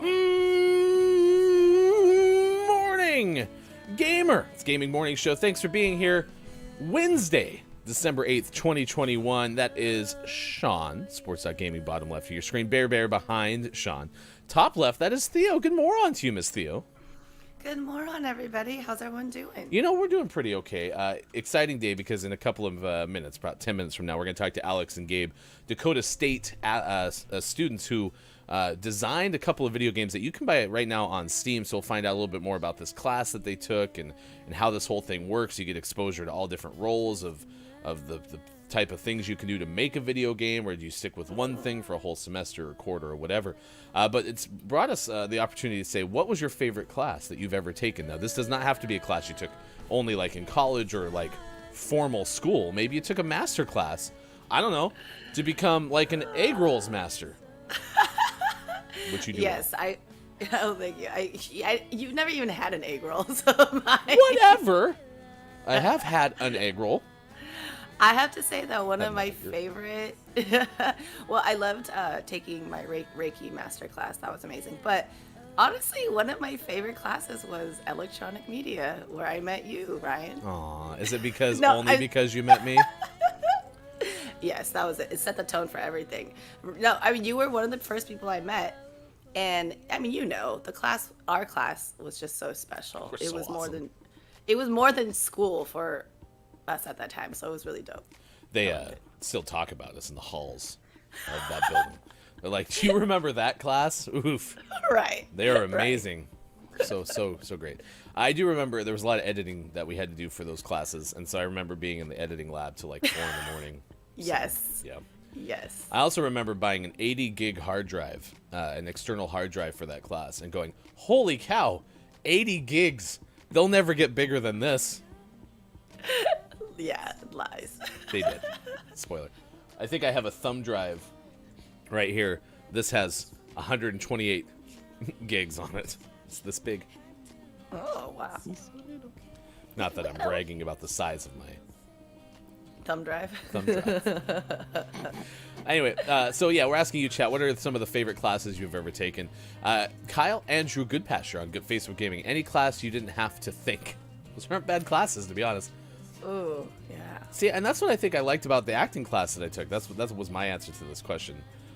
Because it was just like, you just participated and it was kind of like mindless the whole time. Like you didn't have to study, you didn't have to have a big paper written at the end. Like, I don't know. I was surprised Sean didn't say organic chemistry, because I hear everyone who said went through OChem just love it. Said best experience, lowest stress period of their life. Yep, I took OChem during the summer, and that I think I slept a total of 5 hours during those 11 weeks. Oh my gosh. Why is it so hard? I actually don't know the answer to that question. There's just a lot. It's a lot of material to get through, and some of it gets rather complicated in terms of, you're looking at different structures, you're looking at different reactions, and There's just a lot of details, and all of the details are important. And the class is just, it's taught in a way to kind of, in my opinion at least, and one of the best justifications for it being a pre-med requirement is it forces you to learn a lot of very specific detailed information at a very high pace. And if you do well in a class like that, you're probably going to do well in med school. If you don't do well in a class like that, you're probably not going to do well in med school. So it's, in my opinion, it's a really good benchmark in terms of how you process information. Nice. Scott Chick said earlier, favorite class was geology. So many class trips for field studies, but the teacher was so class that we ended up just going to lunch and to the beach instead of actually learning anything. That sounds amazing. Coincidentally enough, Digital Doc Games shared a story earlier of how he invited a professor onto Digital Doc Games on YouTube after that professor didn't let him into his class. So, and it was a big revenge interview. Yeah, that's what I remember the most. That was my takeaway from that whole story. So, Brendan says one of my favorite science classes was all about natural disaster, floods, earthquakes, etc. Ooh. I mean, yeah, the details behind things that, you know, sometimes are awful, aka natural disaster. It's very interesting. This whole Earth thing is pretty fantastic. That's why I'm about to take my new favorite class, which is Welcome to Earth, a National Geographic series with Will Smith, my professor. He's going to teach me everything I need to know about Earth now. Professor Smith. Professor Smith. Professor Big Willie style. Big Willie style. I'm so excited. Do you remember journalism? Our prerequisite, our RO Chem was, what did they call it? Info hell. I was not. Listen, Info Hell was tough, but it was not. It was not okay. That No. Info hell was a test on how well you do with procrastination. That's fair. That's fair. That's fair. Because I definitely saved my paper. It's basically you have to write a 100-page paper by the end of the class, and you spend the whole semester like learning how to research and blah, blah, blah, you had blah. to cite like 70 some sources and various means and all this. The one thing that I'll always remember from that class was they kept telling you the whole time, someone's computer will crash and you will lose everything, so save early and save often. And I was the person whose computer crashed the morning I was printing it out. No. Yep, I was saving things moment by moment onto floppy disks. Oh my god. And I would save like a page or two, and then it would crash. And then I'd save like another page or two, and it would crash. And eventually got to the point where I was able to get the whole thing printed. And I have a great reaction letter on the end of the paper that says, hey, remember that thing that everyone said that it would crash at one point? Mine did. The morning it was due. It sucked. So. But I got like a B or something. I was fine with it. So. Hey, you passed. I sure did. Quiet Time Gaming professor getting jiggy with it. Yes. Nah. Scotchick didn't learn a heck of a lot in physics either. Our teacher was too busy fighting with the biology teacher in the classroom next door. What? Those two had some beef. Man, Scotchick, you had an interesting experience. That is hilarious. Was this high school? Drama. Wow. Huh. All right, so today in physics, we're going to... Physics sucks! Biology is better! You shut up! No, you shut up. That was a recreation of exactly what Scott Chick heard. It sounds like he had, like, bickering parents. It was like a divorce situation. Were they married? That's why I thought you were yelling at hefty wife. No. About physics. I was like, did she do something about with physics? Never once. Never once. Proper fisticuffs, broken windows? What? Whoa. You had a fight club Whoa. in your high school. Whoa. Damn. It's entertaining, though? Get it? Brendan goes, it's surprising that the biology teacher had a beef. Those are usually reserved for agriculture teachers. Oh my god. Brendan, are you a dad? You don't have to be a dad to have good dad jokes. That's like the PSA that's like, you don't have to be the perfect parent to adopt a kid. It's because the whole point is, just being there for the adopted child is a good thing. Digital Doc says, I had an A+ going to physics final, then I had a panic attack and couldn't take the test, and it brought me down to a B. School is so broken. I'm sorry to hear that, Aw. Digital Doc. That sounds awful. Brendan, when I become a dad, it will be fulfilling my destiny. Or my dad jokes. Yeah, just keep him piled away somewhere. So you can just bring him out anytime. Thanks for being Sassel fan. Thank you. Try to hit us back in English, please. We'd appreciate that. I only could do 600 seconds, unfortunately, because that's the quick button. So 10 minutes, you can try again, please. Scott Chick, yeah, they were crazy. And let's not get started on the woodworking professor with anger issues. Vein-popping anger issues. Oh, my gosh. Scott Chick, you had quite the adventure in high school. Seriously. I tried. My favorite person was the woodshop teacher, because in CAD drafting, where you did computer... I don't even know. Honestly, I don't even know what CAD stands for, but I had to draw, designs. Oh. Should I know what this stands for? Wait, is it computer? Architecture design? No. No, I think that my first instinct was automated, but I don't think it's automated. I think it's computer assisted design. Oh, okay. Okay, that makes sense. Would be my guess. Okay, Wait, K-Laugh is that confirmed? K-Laugh is agreeing. So we had that class, and the whole time, all that we did was watch reruns of Dallas while we worked on our CAD drawings. So I watched a whole season of the old TV show Dallas with Patrick Duffy. It was not the season in which JR was shot, just for the record. So I'm like, what, is that even appropriate? it was probably not. I mean, we were juniors, so it was appropriate enough. But I'll never forget the dun dun dun dun dun dun dun dun dun dun dun. Well, we lost. That's okay. 7:22 out on the West Coast, 10:22 out east. It is now 3:22 for those watching GMS in the UK. Sean, Theo, and Hefty this morning. It is National Brownie Day. It is Lard Day. Oh. It is pretended to be a time traveler day, of all things. So we might do that later. National Christmas Tree Day. It is also National Sean actually gets the Christmas tree put into the stand and actually held up in his house day. Theoretically. And also, Mike, I think, added not too many days of the day. I don't think that's accurate. I mean, there's 4. Might be. But we talked about brownies versus fudge. I mean, brownies are significantly better than fudge, right? Oh. Brownies are delicious. Yeah, because you can't eat very much fudge either. You eat more brownies, I feel like. Fudge is work. Ugh. It's just a little, just a little bit. It's like a little tasty. Just a little bit of tasty. Brandon goes, we are one of life's losers. No, just because we lose a Rocket League game. It's not your fault, chat. It's us. Quiet said, actually, don't get us back in English. I was able to parse some of what they were saying, and it was not good. It was not good. Yeah. No, thank you. Coming up, we'll tell you a story about a brewery that offers beer made of Christmas tree spruce. That story's on the way. And a climber allowed to keep half of the precious stones found on a French mountain. But coming up, we talk to Dakota State students Gabe and Alex about video games. We're going to do that next. Gaming Morning Show. Thanks for being here.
Gaming Morning Show continues. It is the Wednesday edition of the show, and we are excited to have an interview for you today. We're going to talk about a class that these two individuals on your screen were in. This is Gabe Simone and Alex Maxey. These are students from Dakota State, and learned that you have taken a course that has allowed you to get some games published onto Steam, and we're very excited to talk about these. Appreciate you taking the time to join us this morning. We've actually been talking about some of our favorite classes that we've ever taken, whether it was Daniel Negreanu's poker class on Master Class, or learning how to make egg rolls, or you know other things. But tell us about the program that you were in. We kind of want an overview, because I'm not fully understanding. Is this an elective? Is this part of a major track? Give us an overview of the program that you were in to get to this stage where you're publishing Steam games.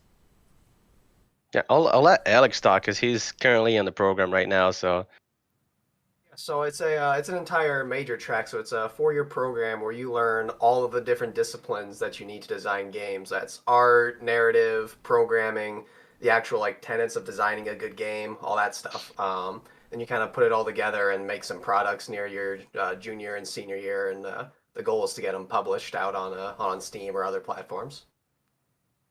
Nice. So it sounds like kind of throughout the program, you're not just focused on one job of the whole process. You're kind of trying some things out. So kind of by the end of the program, do you start to get an idea of what you're drawn to in terms of different roles in the development program? yeah, exactly. Yeah. Oh, sorry, go ahead, Gabe. Yeah. Well, we have throughout the progress, you have a bunch of different things, or a bunch of different classes that you have to take, involving programming, art, and along the way you find yourself drawn to something. And by the time that you get to our last 2 major classes that takes the 2 semesters, you kind of know what you're gonna do, and you focus on that till the end. That's amazing, guys. So are you already near the ending of those final projects, and what are you working on right now? What does that look like? Yeah, You go so I'm in the senior part of the program now. So I'm the team lead for a new game we're making. We're about halfway through. We take the fall and spring semesters to take a game from its idea to all the way to like a finished product. So that's something I'm working on right now. And Gabe, I know you're all graduated from the program, but I know you're still working on stuff. Yeah, so my senior year was last year, and that was the year where we completed the 3 o'clock horror game. And right now, the project that I'm working on is making the game go to a mobile version, so Apple Store and play Google Play. So not in the program, but still kind of doing some stuff. And it sounds like this is a thing that obviously gives you lifelong lessons, things that maybe help you decide a career path.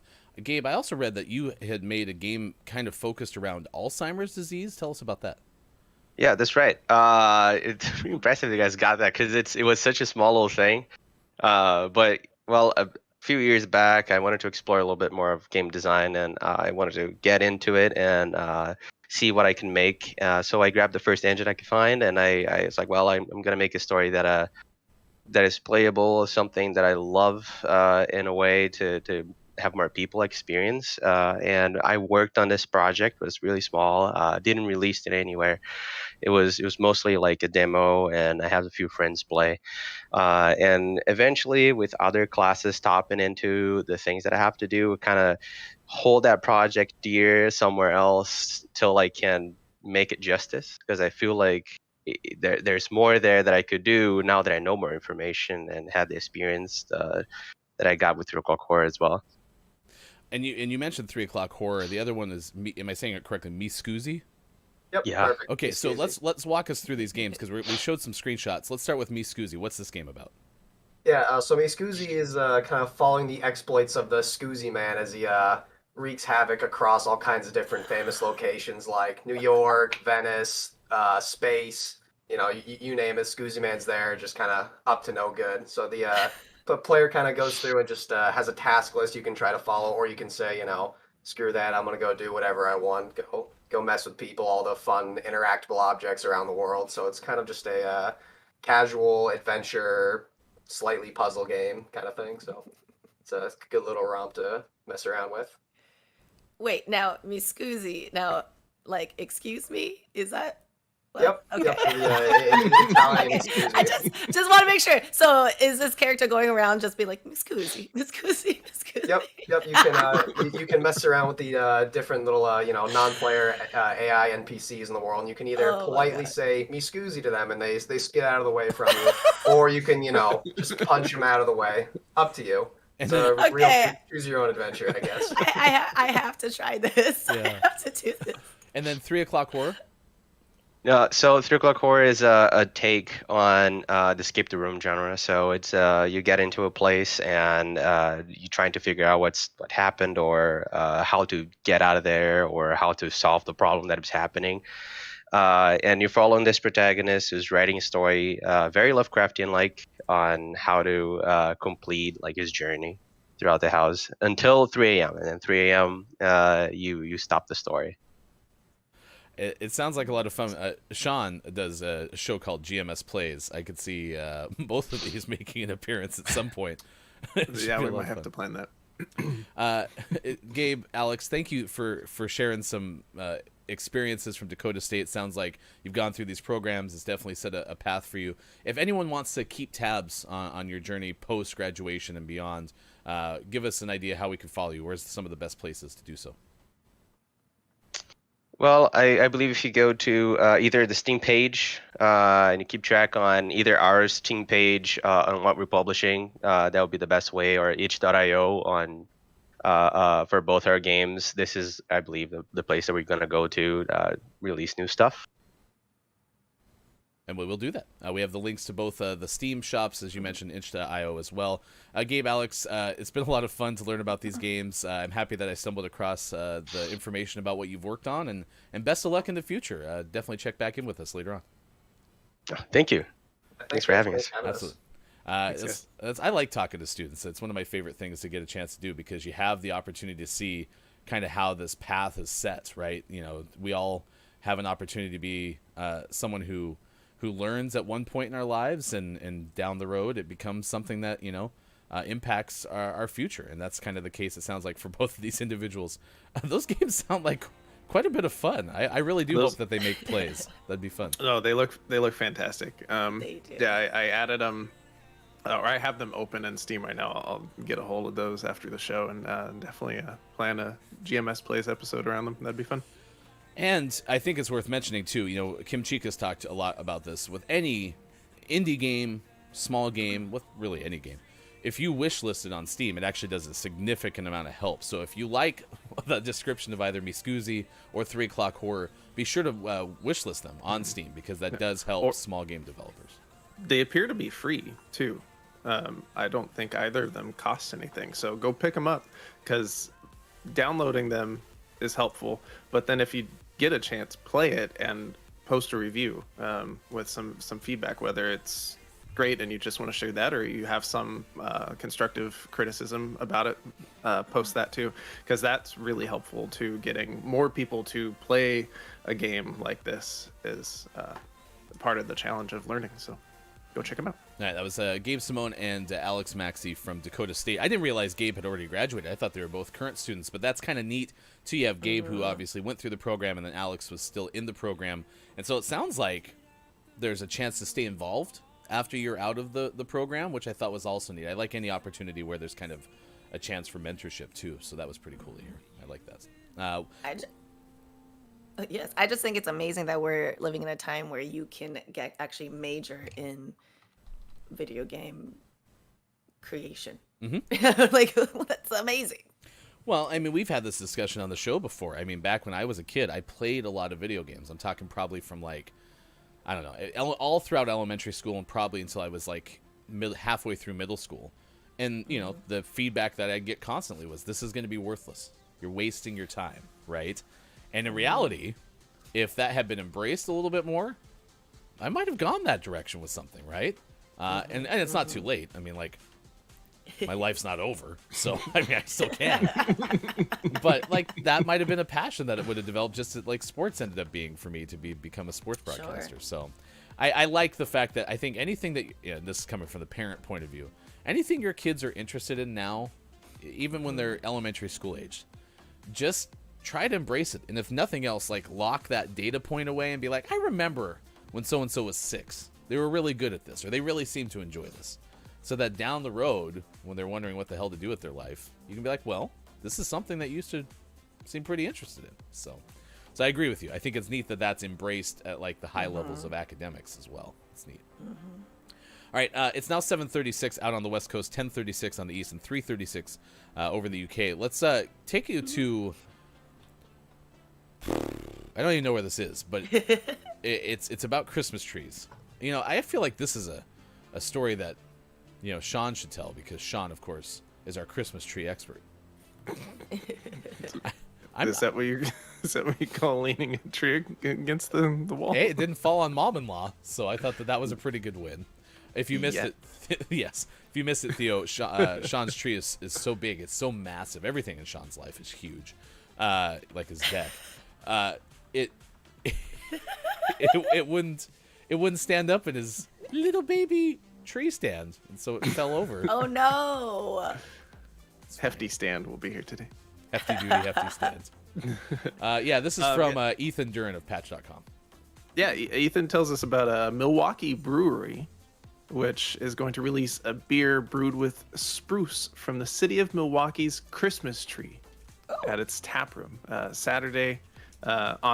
Saturday specifically. Okay. Black Husky Brewing will release Tree Spruce beer, a 9.9% alcohol double IPA made with needles from the city Christmas tree at its tap room at their specific address. So if you're in Milwaukee, let us know. We can get you the information. The beer will be on sale as long as supplies last. Co-owner Tony Eschlinger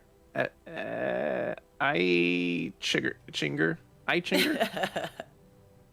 Can we reach out to Tony and get a pronunciation, please? No.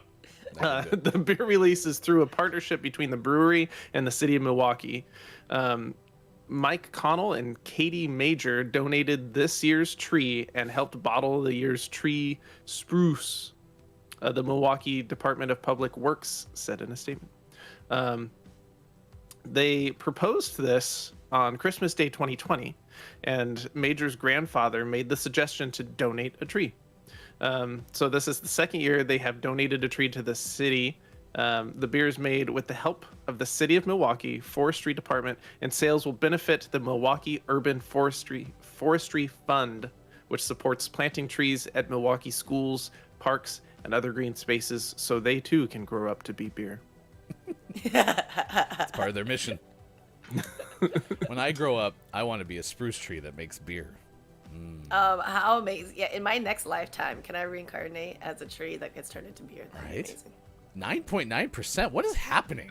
Why are all these Double Christmas IPA. beers getting so oomphy?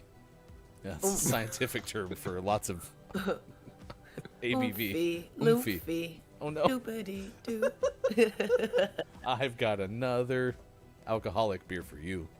Yeah, it's made of pine needles. So, what would you do if we opened up today's beer of the day and it was tree spruce from Milwaukee? Oh my gosh, that would be great. It'd be great. But you know, honestly, tree spruce is always better on tap. You know, if I'm being honest with you, it's best straight from the tree. Back to the interview, Brennan said, I do think it's great that they offer, this is kind of what you said, Theo. I think that it's cool that there's a degree that offers to look at all parts of game design, right? And then Quiet about the games that we were talking about sounds quite awesome, quite actually. Miscusi, I think, was what Quiet was talking about at the time. That particular one. S3 Prototype is here. Top of the moron. It's good to see you as well. Coffee time. What are you drinking this morning? Gabe Pride has checked in as well. Good moron. And Sizz is here as well, so it's great to see everybody. Bubsy said, did y'all hear about the Christmas tree in New York that burned down? No. What? Was it the rock? It wasn't the Rockefeller tree, like the one in front of the ice skating rink, right? Yeah, because that's the only tree that exists in New York. I'm just saying that is the tree in New No, York, right? that's the norms. Yes. So I'm now worried. Like, was that the one? Exactly. Oh, the huge one in front of Fox News burned down. A metaphor? Yeah, I know. Like we're all like, okay, we'll just be quiet. We're just gonna be quiet there. Just asking. That was a question I posed. Top of the morning. Kate Zane is here as well. Good moron to you. Prototype, you can get buried with your ashes and seeds, and you can sprout as a tree. There you go. Yes, I want to do that. Oh, is that like a service that they do? Yes. kidding. So you can be cremated, and then you get buried with a tree, and you grow with a tree. Wow. Yeah, pretty dope. I like it. All right, it's 7:41. Coming up, we do have sports and beer of the day. So if you haven't been here for a beer of the day, you're in luck because we're going to have one of those coming up shortly. Also, a climber allowed to keep half of the precious stones. I want to know what kind of difficulty this climb was, because you get down to the bottom, like, look at all these precious stones that I've gathered, and they're like, but you only get to keep half of them. But I did all the work. Jeez. Taxes, right? Scott Chick, I also wish to be one with a tree.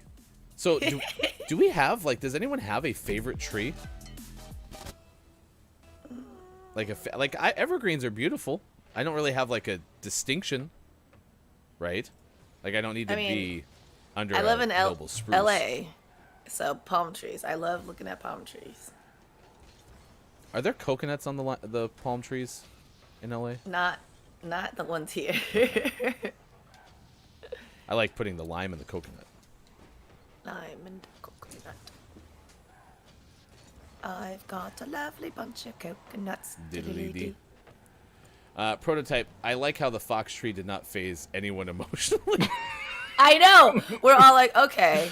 That's true. That's probably true. Like, oh, that's too bad. Bummer. I find it hard to be sad. I apologize. Still think it's a metaphor. Kate, does beer of the day come with its own jingle, like clip of the day? Kate gets to experience Kate's first. Kate, do we have a video for you? Oh my gosh, Kate! GMS history lesson coming up shortly for Kate Zaid. I want you to know that this is makeup work for you.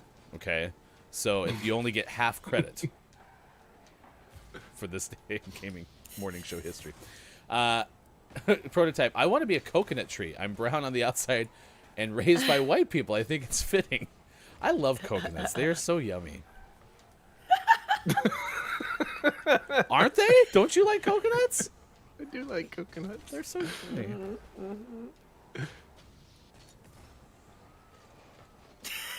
What? Coconuts are delicious. It was like awkward silence. What was it awkward? It's just coconut. I don't Great. know. There's just no It was no segue. It was That's just probably true. Boom. Yeah, I did follow it pretty close to reading the chat line. So, Scott Chick actually is bringing the horse chestnut tree to the battle. What? Horse What is chestnut tree this? has entered the chat. So, Quiet says, I like coconut taste. I dislike coconut texture. No, coconut meat is delicious. I guess it depends though. If you like young coconut meat, where you could just scrape it from the inside, or if you like the mature kind, which is like the harder, thick one. Really? I didn't know there was a difference. Okay. So which kind do you eat? I don't know. I like the coconut flake things in my pantry. So. Okay, that's totally I live in different. Oregon. We're lacking That's totally coconut different. trees. Okay.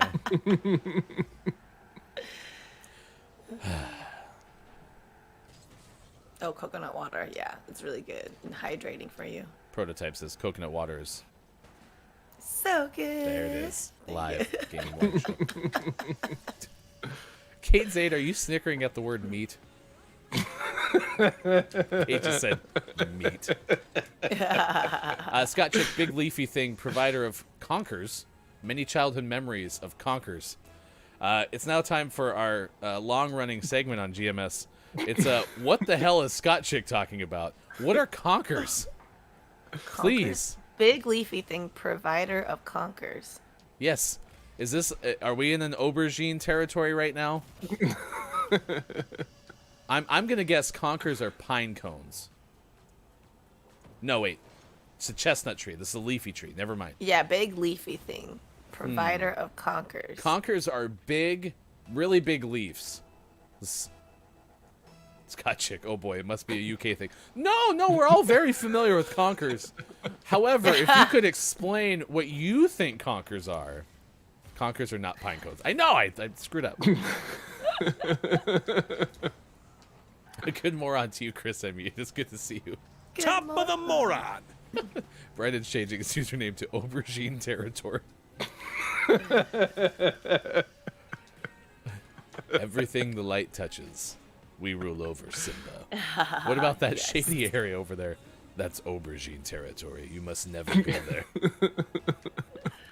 Scott Chick can't even explain conkers. They have to be a picture for it. This does not sound promising, Scott Chick. How do you not have conkers? What did you play with as kids? Oh my gosh, what is Play-Doh? Is it Play-Doh? What You played with conkers as kids?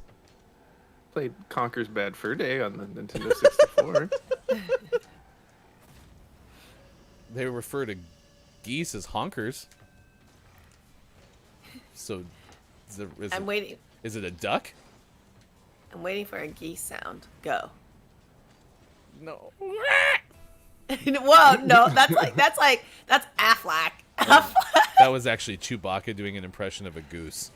Oh, conkers equals horse. But what is a horse chestnut? Is that just like a chestnut, but just like huge? I'm just gonna assume. Oh, because it's horse. Gotcha. Oh my gosh, down goes you need 2 people with 2 shoelaces What? and 2 conkers. Okay. We need a video of what this is. Like, what? And butts as donkers? What? What's happening? Badunkadonk. Okay, yeah. Prototype actually was with Sean. Only conkers I knew was a squirrel with a bad fur day. Nice work, you two. By the way, Prototype does controller mods. So my brain was like, well, if you don't want to go scuffing, maybe Prototype can build you the PlayStation 5 controller. Just need 2 back buttons. Well, weren't you telling me the other day that you found a PS5 kit you could buy, but you had to install like a computer chip or something? You had to do major controller surgery? Basically, it has a new back to it with 2 back buttons, but then there's a chip that has to be, like a board that has to be installed to make them work. Does it have to be like soldered? I didn't look into it that thoroughly, but I would imagine you'd need some sort of connection. You were like, hey, this is too much work. Not going to happen. So, all right, Gaming Morning Show continues 7:48 out on the West Coast. Is 10:48 out on the East Coast, and now 10:48 East Coast, 3:48 in the UK. You are one of life's winners. Downs, then you try to smash each other's conkers. The loser is the one with the weakest conker. Don't smash my conkers. Yeah, big fan of my conkers. It hurts when you smash them. These look so pretty. I kind of want to eat these.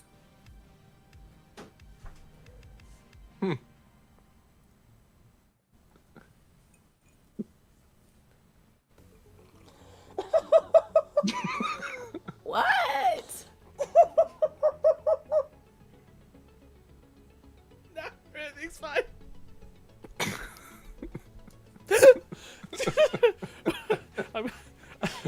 So I'm going to send you that clip and so you can rewatch just the sequencing of everything we just experienced there. Woo. Woo. All right, everything's fine. It's PG-13 show, chat. I am Downs. I already explained the whole smashing of the conkers. Chris says, I mean, you append horse to other huge things, so that make I know I actually followed Theo's logic there. I did.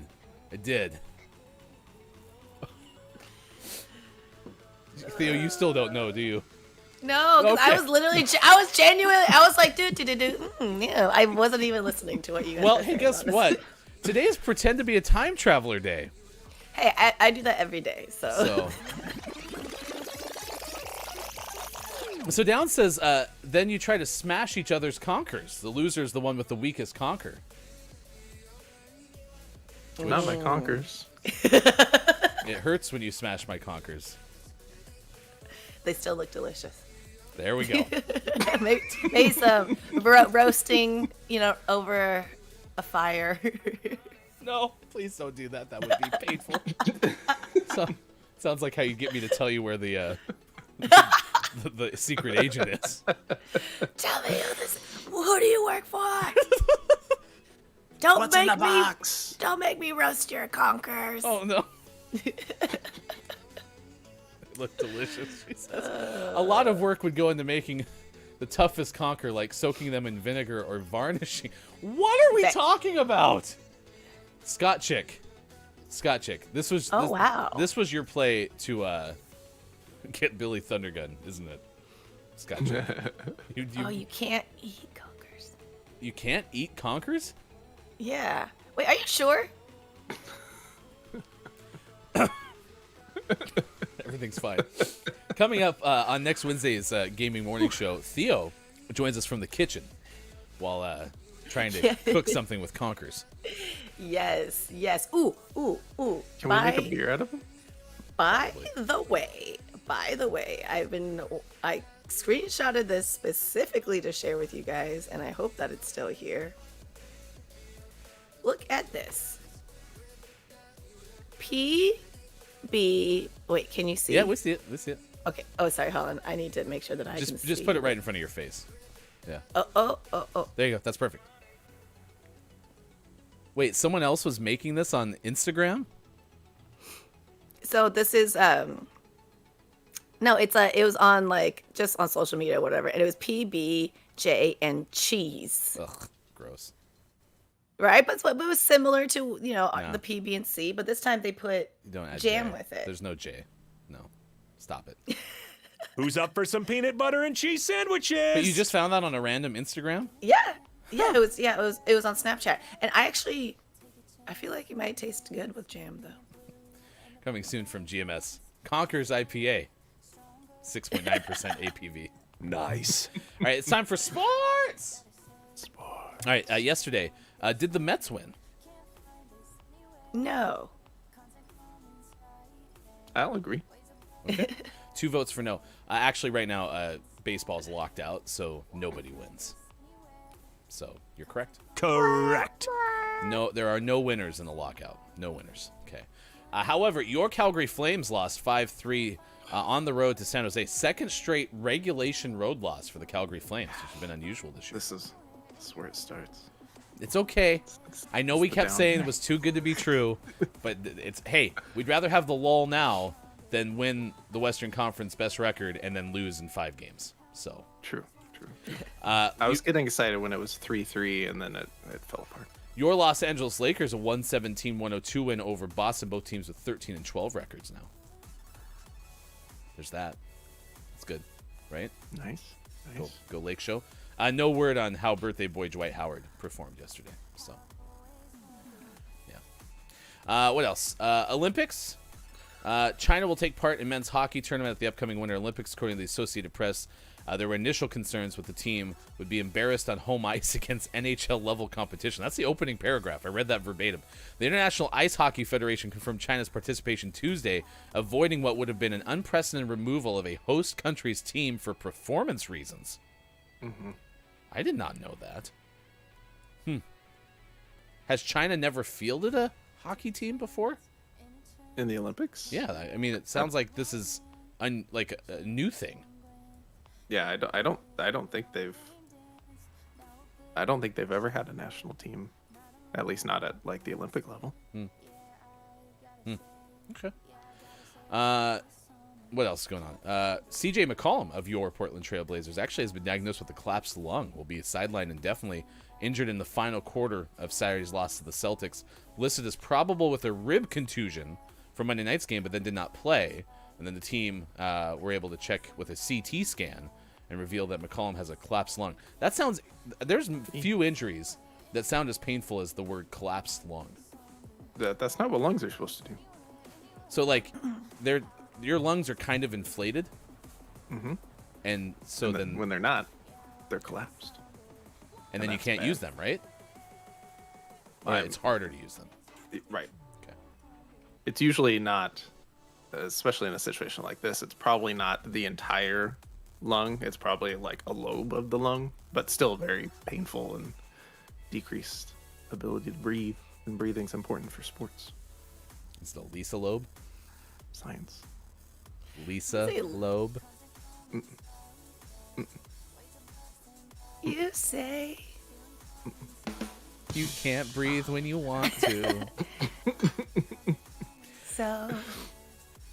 I'm happy you remembered that song because I couldn't remember what it was. Come on. Oh my god. I was like, what? All right, that's most of your sports. Anyone else have sports things to talk about? What sports things are happening in my go life? Theo. It's your turn. And that's Theo on sports. On Gaming Morning Show. I will admit, I was once interviewing a high school coach back when I was doing high school football.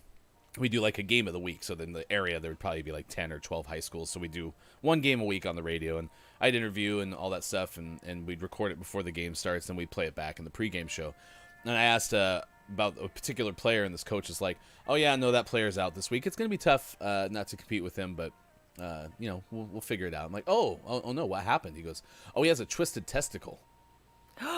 Oh, wow. Way to just like tell everybody. Like most coaches usually are like, it's a lower body injury or like something like that. Right. And this guy's like, Right. and he Graphic. said that, and immediately my conkers hurt. Oh. I kid you not. We played it back even, and the moment he said the word twisted testicle, I was like, so it happened twice. So. Scott Chick, fun fact, my lung got stuck back in my chest wall because it liked to spontaneously collapse. Scott Chick, you were having a hell of a show today. Oh my goodness. For like, real. I'm sorry, chat. There's nothing you can do in the 8 o'clock hour to win Billy Thundergun. It belongs to Scott Chick. It's foregone conclusion. So, yeah. I'm sorry to hear that. Does it still have a problem? That's scary. All right. It's now 7:57. Sean has to run. Kate, are you still here? Because if Kate is still here, we will give a second chance for you to understand the history of this next segment, which is Beer of the Day. But if Kate has left, then I'm not going to show it to you because Kate was the only one who seemed surprised by our Beer of the Day segment. So, Kate, you have like 10 seconds to report to Gaming Morning Show, or else we don't get to play the video back. It's all up to Kate. Kate Zaid. Kate. Kate. Kate. Kate. Kate. Kate. Kate. Kate. It's up to you. Come back. 9, 8, Thank you. 7, 6, 5, 4, 3, 3, 3, 3, I think Bob's 3, stuck. 3, Bob. 2, Thank you. 1. Oh, I'm so sorry. Sorry, Kate. Bummer.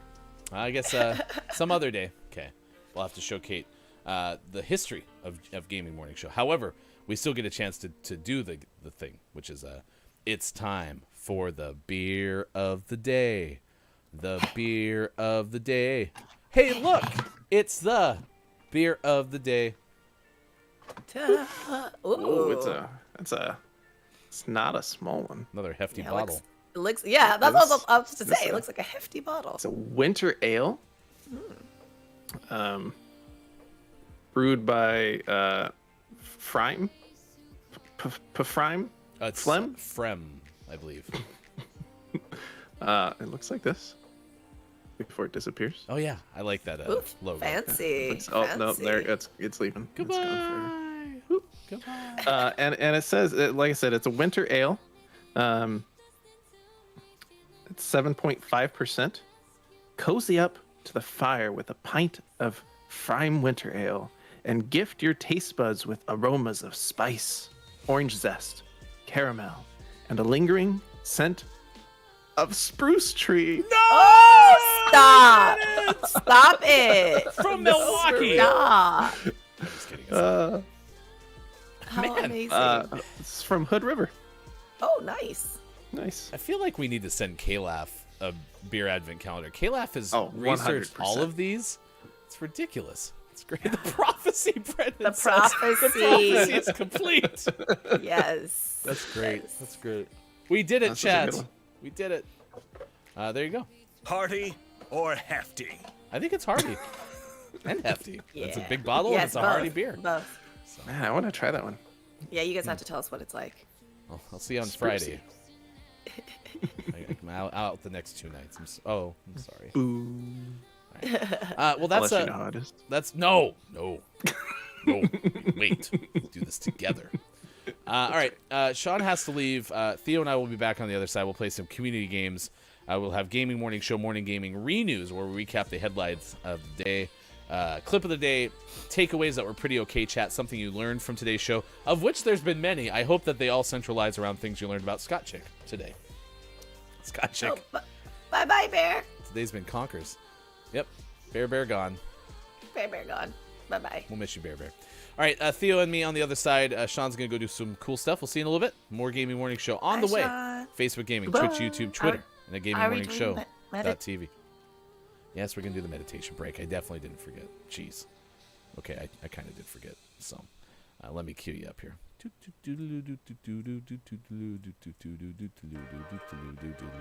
Everyone loves, before meditation breaks, everyone loves a good circus intro. So, yeah. All right, here we go. Miss Theo has your meditation break. Awesome. Thank you so much, Ryan. Okay, hey everybody who's here, who wants to get a little bit of love and warmth and a hug from the inside.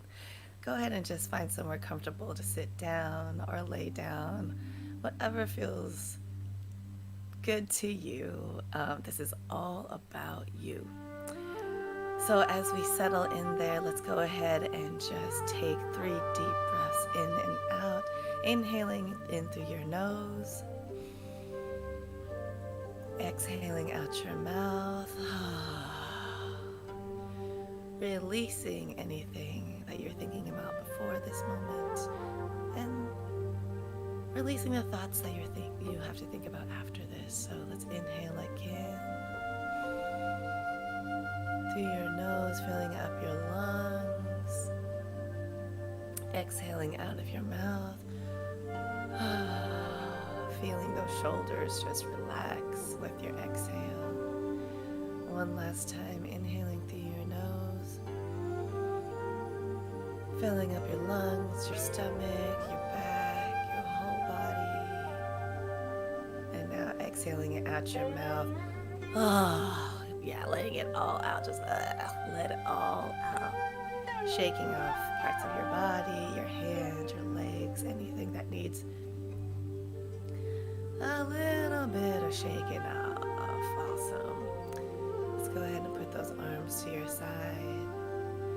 And let's just imagine us sitting in a white room.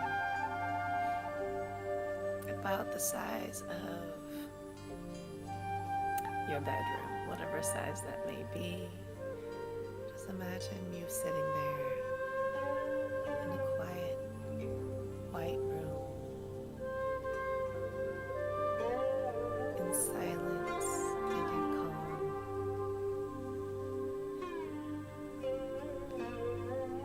And as you sit there, you allow yourself to be enveloped, surrounded by this bright white room. And just imagine any sensations you might be feeling.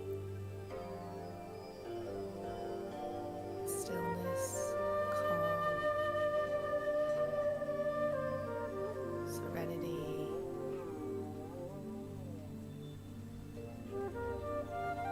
Or if you have some thoughts that are coming in, distracting you, that's okay. Let them flow in and flow out just as easily. And as we sit there, feeling the ground beneath us, holding us securely, the roof of this room starts to open up. And as it opens up, it reveals a beautiful blue sky filled with fluffy clouds that are just slowly floating by. And with the sun just shining in the blue sky, sending waves of warmth to your skin as it gently touches your face first and sends the warmth of that sun down the skin of your body, warming up all parts of your skin, your heart, your fingers, your toes, filling up your body with this magical sunshine. And now imagining a beam of light coming from Earth's atmosphere, with this color being the color of an orange, kind of tangy, sunny delight color. This represents joy, abundance, happiness, contentment, fulfillment, creativity, confidence, sensuality, security, love. And as this shower of orange light starts to flow down toward the crown of your head, just allow it to gently simmer and kiss the top of your head as it starts to infuse its color energy of joy, happiness, fulfillment, as it seeps into your body, seeping from the crown of your head, flowing down like a gentle shower down the front and back of your face and your head, gently showering down the sides of your ears. Some of you might even be smelling orange, citrus. And if you are, that's great. Adding to the sensations that you're experiencing in this moment. Now allowing that orange, gentle shower to flow down your neck, flowing past your shoulders, down your arms, flowing past your elbows, your forearms, your wrists, your palms, back of your hand through your fingertips. Feeling it vibrate and flow through your chest, your back, your stomach, tingling through your hips, your thighs and knees, flowing through your shins and calves, all the way through your ankles, heels, feet, and toes. Filling up your whole body with this orange shower of light, of creativity, of confidence, igniting that joy within your soul and your energy. As we just sit here for a few seconds, allowing ourselves to simmer in this energy, this warm fuzzy.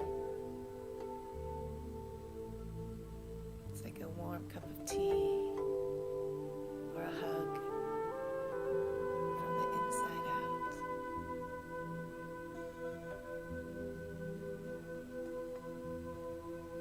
And as you vibrate in this powerful energy, just imagine this orange light start to expand beyond your skin, beyond your bones and muscles or cells, beyond your energy field, now spreading beyond the room that you're in. Watching this orange light just fill up every corner of this room. And now allowing that light to expand up and beyond through this roof,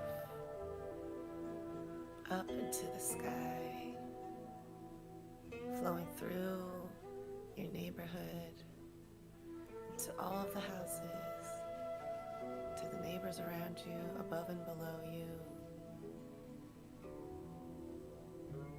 to the market, to the vendors, to the corporations, to everybody in your city, in your town, in your state, in your country, in this world. Sending love, creative energy, and joy to everybody. And I would say we take a big inhale in. Let's gather our hands. Breathing in through our nose, putting our hands into prayer form and gratitude. And exhaling, saying to ourselves, I am grateful. Take a deep breath in and out at your pace. Exhaling for a great day. Go ahead and open your eyes. Slowly wiggle your fingers and toes, coming back to life. Yawn if you must. And here we are, back with GMS. That's for a good segue. And that's Miss Theo, Meditation Break, Gaming Morning Show. Thanks for being here. It is Thursday, tomorrow. Today is Wednesday, December 8th, 2021. It's good to have you here. I'm trying to kind of bring the volume back up a little bit, because I think I had Theo a little bit too quiet there, and so I don't want to burn your eardrums out as I get us back to normal volume. So here we go. Morning, gamers. I'm Hefty Goof. It's good to see you this morning. National Brownie Day this morning. Lard Day. Pretend to be a time traveler day. National Christmas Tree Day, and Not Too Many Day of the Days Day. So, Bubsy is here. Thank you, Miss Theo. Sis, grateful for Miss Theo. Absolutely. Theo is good at this, and does like Reiki classes and all sorts of stuff. Theo just is a Theo of all trades. At the end of the day, Theo can do a lot of things really well. And so if you want to learn more about Theo, the best place to do so is on Instagram. Just follow I am Miss Theo on Instagram, and before you know it, you'll have more opportunities to do things like meditation breaks and do the Reiki path and all those kind of things. So if you would like to follow Miss Theo, I encourage you to do so. I am Miss Theo on Instagram. I am Hefty Goof. If you missed the 7 o'clock hour, there was a whole bunch that we did. We had an interview with 2 students from Dakota State. Turns out 1 graduate and 1 student from Dakota State. There's a couple of games that they made, Me Scoozy and 3 O'Clock Horror. Okay, so if you want to download those games, according to sports.gaming, both are free, so you can do so. Those are all there. Also, we have a story coming up about a climber who is allowed to keep half of the precious stones they found on a French mountain. Okay, so we have that story coming up. We also learned about a beer in Milwaukee that's made from the spruce tree in town, and it may actually be called Spruce, like with like the moose kind of sound. So we may have to get some of those for GMS, to be honest, because we have the moose book and all that stuff. Chipotle has a new cilantro soap. We'll share that story with you coming up on this edition of Gaming Morning Show. Thank you for being here wherever you may be. Facebook Gaming, Twitch, YouTube, Twitter, and at GamingMorningShow.tv. That is Miss Theo.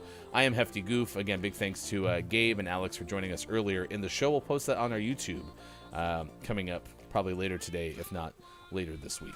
Right now it is 8:14 this morning. It's good to see everyone. Welcome in, Final Hour crew. It is good to see the Final Hour crew, including Ambassador Chris M. Yee, Mayor of the Internet, who is here. Nintendo Nerds, now named Hey It's Brendan_TTV, is the other ambassador. The Final Hour crew is here. We have found Kate Zaid. Hello, FHC. Here with the FHC. Alert, alert. We have found Kate Zaid. KJ is here as well. Good morning to you. Sis hanging out with us. Bubsy's been here for the vast majority of the show. Scott Chick has had a stellar show. Very much front runner for Billy Thundergun Awards. S3 Prototype has been with us this morning as well. K-Laugh been doing great K-Laugh work. Zev is here this morning as well. Man, it's been great to see everyone quiet. Wow, the list goes on. I am JF Downs, etc. Thank you for being here wherever you may be. Facebook Gaming, Twitch, YouTube, Twitter, or at GamingMorningShow.tv. We were reminiscing about our favorite classes that we've ever taken. Now, this could be a master class, something you do on your own, maybe a slide share, or it could be something more formal like in a traditional education like high school or college or something like that. According to USA Today, one of the most popular master classes is Daniel Negreanu's poker master class, where you can learn Texas Hold'em, and 38 video lessons teach you everything from knowing your position to breaking down some of his winning games. According to a poll from Soda Head Survey, which I just found by Googling randomly, English is likely the favorite class of many high school students. 22% said yes.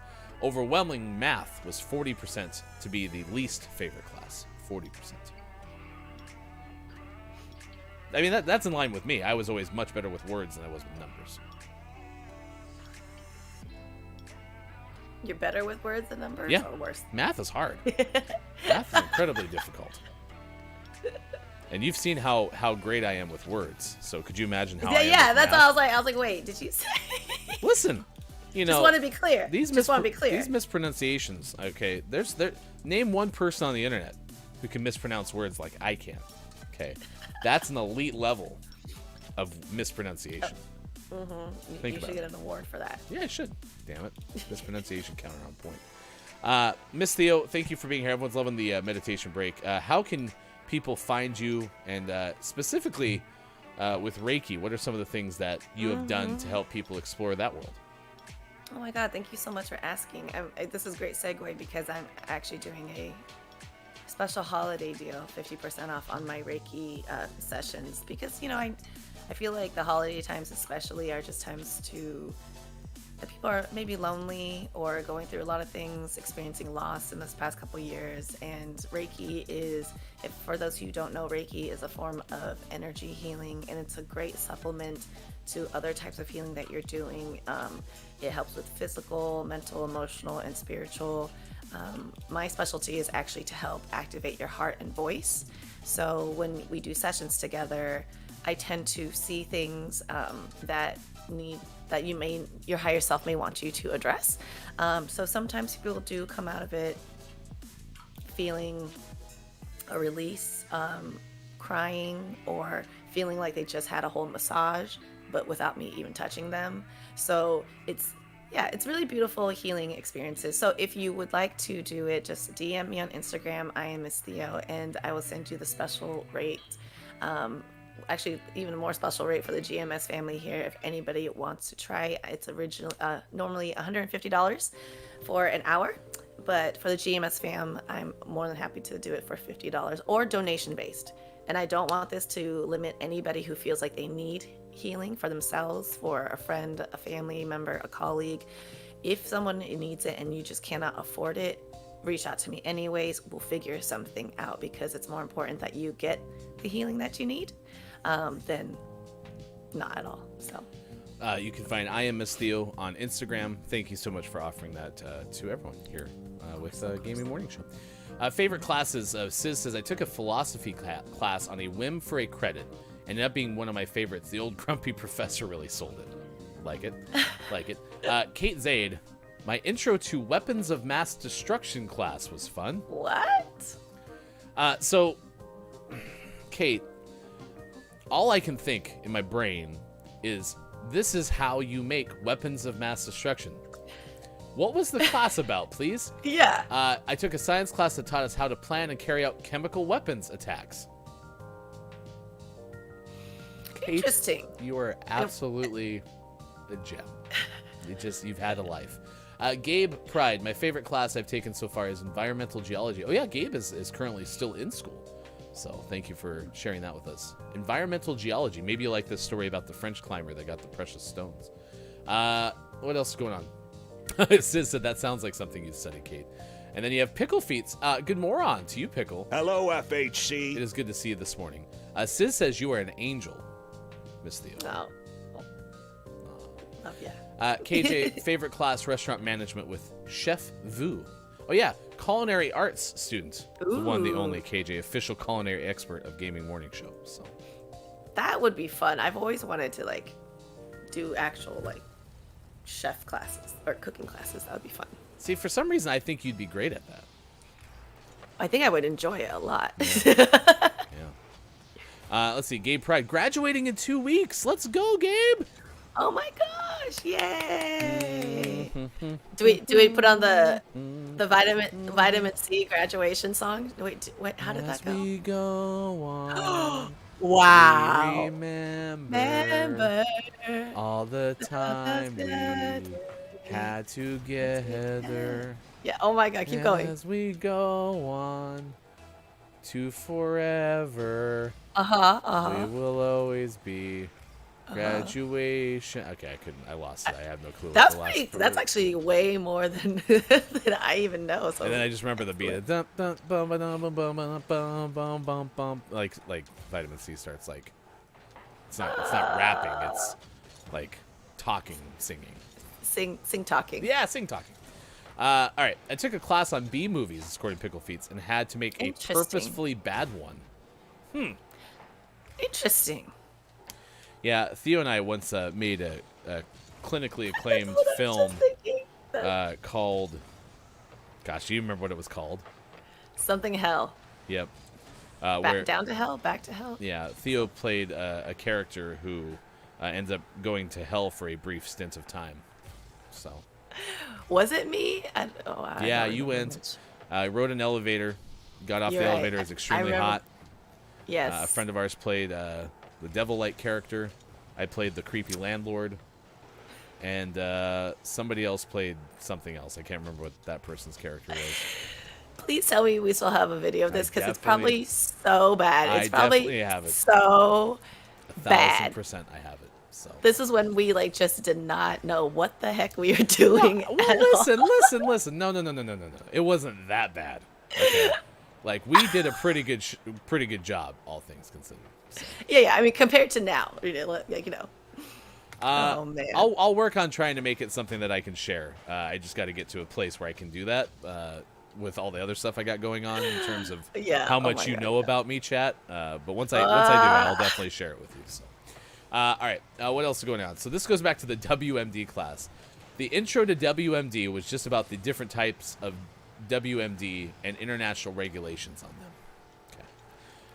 I was hoping you'd say that, Kate, but if you had told me, yeah, no, we absolutely found the basics of constructing one, I would have been like, yeah, I believe you too. Kate, you've lived an interesting life so far. And you have Wait, so but much more to go. what program would have a class like that, and what is it for? Yeah, Why can you know share that? what track you were on to take a Yeah, class like that? What? Yeah. All right, Chris and me, that sounds like fun pickle. Yeah, I mean, making bad movies would be a blast. Chris says, I've had some really exciting writing classes. Yeah, Chris is an excellent writer. And even though Chris likes to write letters and not mail them out, Chris is exceptional at writing letters. One of my favorite streams that Chris does is when Chris writes letters to people or through a game that's about writing letters. So I always like that one. What else is going on in chat? Brendan, what about the class about B-movie? Yeah, we could have done a B-movie class. I mean, there's enough cinematic perfection in that. So. In B movies or the movie The B movie? The B movie, yes. As a witness, table read, a movie table read on this show. Pickle, hell has landlords? Great. Yeah. Who wouldn't? Am I right? That is hell. Where can we watch this movie, Sis? Like I said, I'll figure it out. So bad it's good. Yeah, listen, we did pretty okay. We had a pretty good group, Theo and I. Well, because we had Robert, and he knew how to do way more stuff than we did. No, listen, Robert was exceptional. Robert's music video was one of the best of all. Yes. For sure. Yes. But yes. I think our crew is pretty okay. You're giving you're not giving yourself enough credit. The number one thing that I wish I could find from our time making electronic media stuff is when I made a movie or a skit out of the framing exercises. So we had to do things where we had to do a medium shot, framed right, medium shot centered, medium shot framed left, and we had to do all these continuity type shots, right? And from that, I made a story about how Theo was cheating on me with another person in my investigation. This is when I was Candy Tang? That was Candy Tang. Yep, that was your character name. That was my character name. This is Kate Zaid's God. Masters in Counterterrorism and Non-Proliferation of Weapons of Mass Destruction. Okay, first of all, congratulations for pronouncing all of that Thank you. and articulating so well. Secondly, wait, what? Are you for real? Are you serious? Oh no, Kate is absolutely 1,000% serious. Yeah. For real? Oh yeah. Kate's lived a life. I'm telling you. Okay. Kate's I didn't know that. Kate's probably watching you right now. So. I see you. Just wait. Wait, but I didn't even know that that was a thing. Like to get a master's in that. Now you do. Wow, that's sick. I jot that down for something I learned today. Wait, even though so there's been so much. oh, okay. So I had all these questions, but Kate, you already. So Kate answered says, the yes. track I'm on has become supreme ruler of the world. Duh. Also, my original goals were to be a CIA honeypot spy. When those failed, I settled on just trying to be ruler of the world. As one does. Am I right? I'm right. Yes, Pinky. Sis says, Kate, you're so badass. And wanted to compliment Chris's letters. Chris's letters are so well done. That is true. Chris's letters are very well done. Nice work. What else is going on? You have Sis saying, I hope I'm on Kate's good side when she inevitably topples the government. Kate, you're my friend, okay? I just want you to know that. Theo has also spoken very highly of you. All the time. If you can look up at your smoke detector really quick, Theo. Hello. Yeah, would you just please tell Kate how much you appreciate Kate? No, I appreciate it. There you go. Basically, Kate is Will Smith's co-star. Is it Gene Hackman in Enemy of the State? That's Kate. So. Oh, Gene Hackman. Oh, Will Smith in Enemy of the State. One of the only movies I've ever watched by myself in a theater, and it was just a delightful experience. I had to go get like some orthodontics done, so you had to go in the morning, and then you had to go back later in the day, probably get like a retainer or something when I was in high school. And so, sure enough, I was like, well, Oh, nice. Will Smith's got a new movie, Enemy of the State. It's one of my favorite Will Smith movies. I love it. Very nice. Very, very All right, before the hour started, this is while Theo was busy doing meditation. Theo also told me that Theo really wanted to play Google Feud, so that's what we're going to play today for our community games. I was like, are you sure we should play something else? And you're like, no, I want to play Google Feud. Am I recapping our conversation pretty accurately? Oh, yeah, absolutely. Sounds like we had a conversation in another dimension during time traveling, so yeah. It is Pretend to be a Time Traveler Day, so that's important. So we're going to play Google Feud. If you've never been here for this game, this is how it works. We're going to show you on the screen a phrase that one would type into Google, okay? And what Google does is it returns some autocomplete suggestions for you, one of which is the top suggestion for that said search. And we have to identify from a choice of 5 which is the actual one. Now, we'll go in this following order. Theo, then Chat, then myself. And if we get one right, then we'll continue in a similar order. So, our first one is, has a person ever been blank? Born with a tail, to Mars, lost in space, hit by a meteor, or eaten by a snake? Ooh, those are all interesting ones. Aren't I'm they? going to say hit by a meteor. I like that guess. I already have mine, but I don't want to spoil it because now Quiet I Am Gaming is already starting to put Chat's guesses. So Chat, you can guess as well. Theo's going to go with hit by a meteor. Cisco's Ryan, you can play Google Feud if you want to. It's okay. What do you mean? No, I absolutely like to have your input too, and play the games that you want to play, like this one that you definitely want to play because everyone loves Google Feud. In fact, Chris MU was texting me the other day and just couldn't stop talking about how much Chris loves Google Feud. So, yeah. Thank you, Chris, for doing that. I appreciate it. It's very helpful. Who is probably in the shower. All right, hit by meteor is the guess from one Miss Theo, and that is number 7 on this list. 7. So I'm sorry. Incorrect. No one apparently has been hit. Actually, I would love to know. K-Laugh! Has anyone actually been hit by a meteor? Yeah. And what, like, constitutes being hit by a meteor? Do you have to be hit, like, by a certain amount of degrees of the circumference or something? Wait, this is false. What's false? Oh, Chris ME's love for Google Feud. Loves it. Oh, yeah. Quiet I'm Gaming is going to go eaten by a snake. To which KJ thought I said eaten by a steak. We'll go with eaten by a snake. That is number 8. 8. Incorrect. I'm sorry. I'm going to go with my first one, which was Born with a Tail. That was what my brain said. That's number 6. 6. Ooh. So we got 6, 7, and 8. Yeah. Nope. So, Theo, it's pretty much up to you. Either Lost in Space or To Mars. Has a person ever been to Mars or lost in space? I'm going to say Lost in Space. Lost in space. Space. That was no, incorrect still. So sorry. Damn. Number 1 searched answer is, has anyone ever been to Mars? Really? Yeah. I mean, listen, people are wondering. They're looking around. Yeah. Can't find. Well, the good news is Google Feud is over. That was one of the quickest community games we've ever done, chat. I'm sorry, Chris and me. My biggest apologies that you don't get to play your favorite game for longer. So, yeah. Sorry. This is Cotton 4K. True. We have a VR story about 8K coming up. Quiet M Gaming. I think you missed that today is apparently National Gaslighting Day. What? Me? Oh, what do you mean? Boy. No, never. Downs also said, just throw a rock at someone. That's how you can get someone hit by a meteor.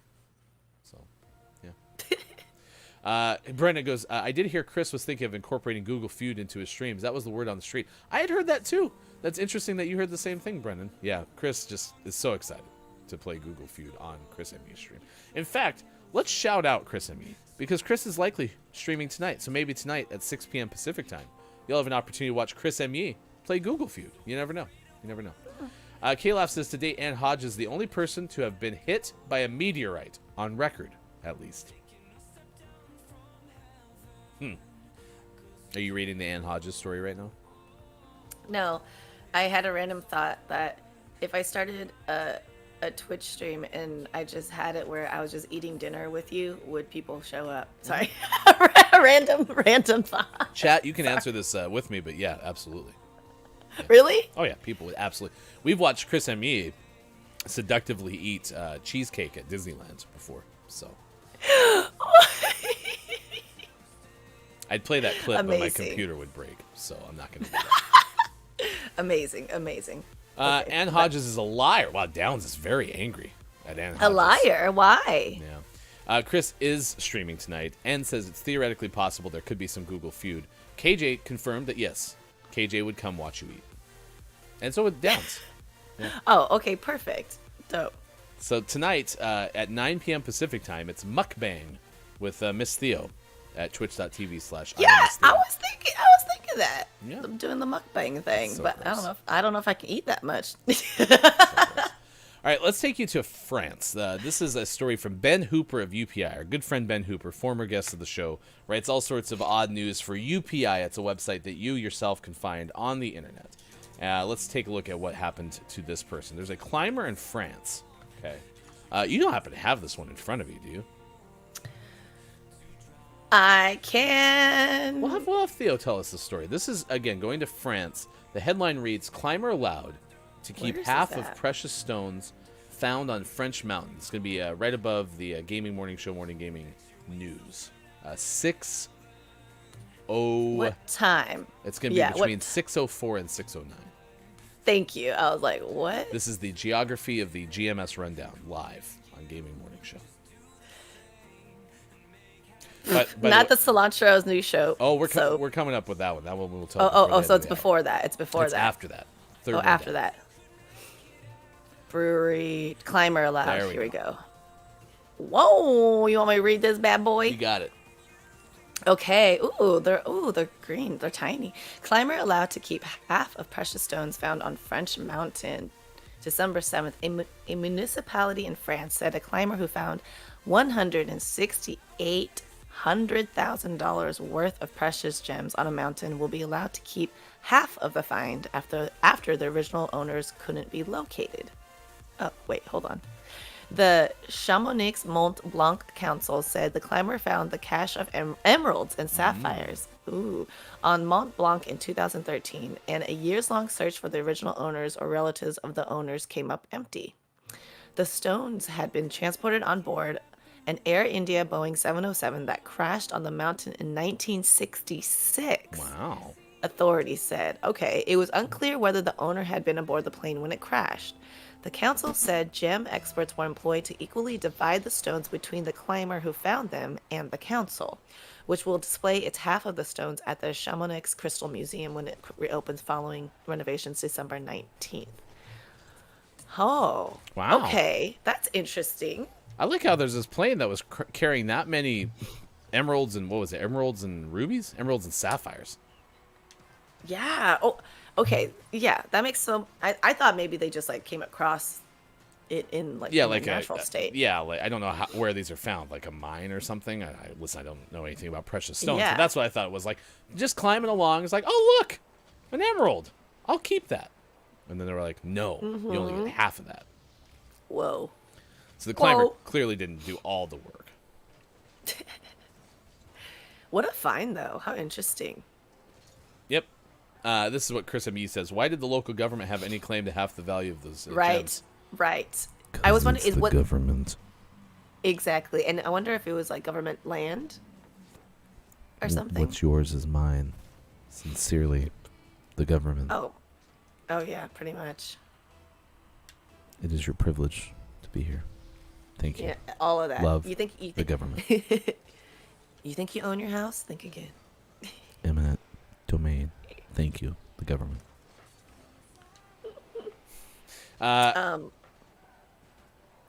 Go.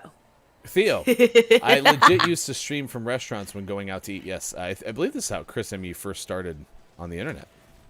Ooh. Am I wrong on that, Chris? Yeah. I am out of mukbang, says Downs. Downs? What? Do you have any conkers? Conquers.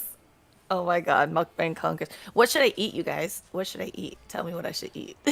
You should be doing a pizza stream every week. Ooh. Call it the pizza of the week. We will license you the music. Okay, you're welcome to be like the pizza of the week. That's not a bad idea. And then you can tell the story of the pizza. Maybe you can invite the pizza owner on for an interview. Dang. You know what? I love pizza so much that last Friday I helped with a pizza pop-up place, just for fun. For funsies. I'd help with a pizza pop-up. That sounds delightful. It was so much fun. Apparently I was wrong. Chris never was starting out as a restaurant. Man, I'm basically sharing so much false information about Chris M.E. that, don't listen to me. It's not true. What's the opposite of the Billy Award? The Billy Thundergun Award? Yes. The Philly Bundergun Award. The Philly Bundergun Award. Yes, I've earned Philly Bundergun today. So perfect. Yeah. The antithesis of Billy Thundergun. The only other way you could do it is if you were successfully able to say Billy Thundergun backwards, but I'm not even going to try that. I'm just going to go with Philly Bundergun. No. So. Or you could do it in Igpay Attenley. Anybody on here know how to do Igpay Attenley? Oh, yeah. Or is everyone too young? No. Do the youngins even do that anymore? Oh, I yeah. feel like that. All the time. Do they? No, I'm just kidding. Do I don't know. I'm just trying to stay relevant. So, the Illy Bay Undergun Thay. Uh-huh. Or Tay, I guess it would be. So, the Steely Thunderbun. Steely Thunderbun Ooh, I was like that. I like my that. Steely Dan tribute band in high school. Yeah, the Steely Thunderbun. Well, it's like Steely Dan with Princess Leia. Excuse me. With the Thunderbuns. I don't know. Oh, is that what they call them? Because if they didn't, No. they need to call them the Thunderbuns. I know. It's almost like, do you have your tickets to the gun show? But instead of talking about like biceps, you're talking about Princess Leia's hair buns. Exactly. I got these though. Boom. Have you ever done Leia buns? Not like hers, but yeah, like two little buns up here. Nice. Cracked. Thunder buns. So Sis has transcribed this. The Nougret nut. What? It's maybe not nuts, more like nut.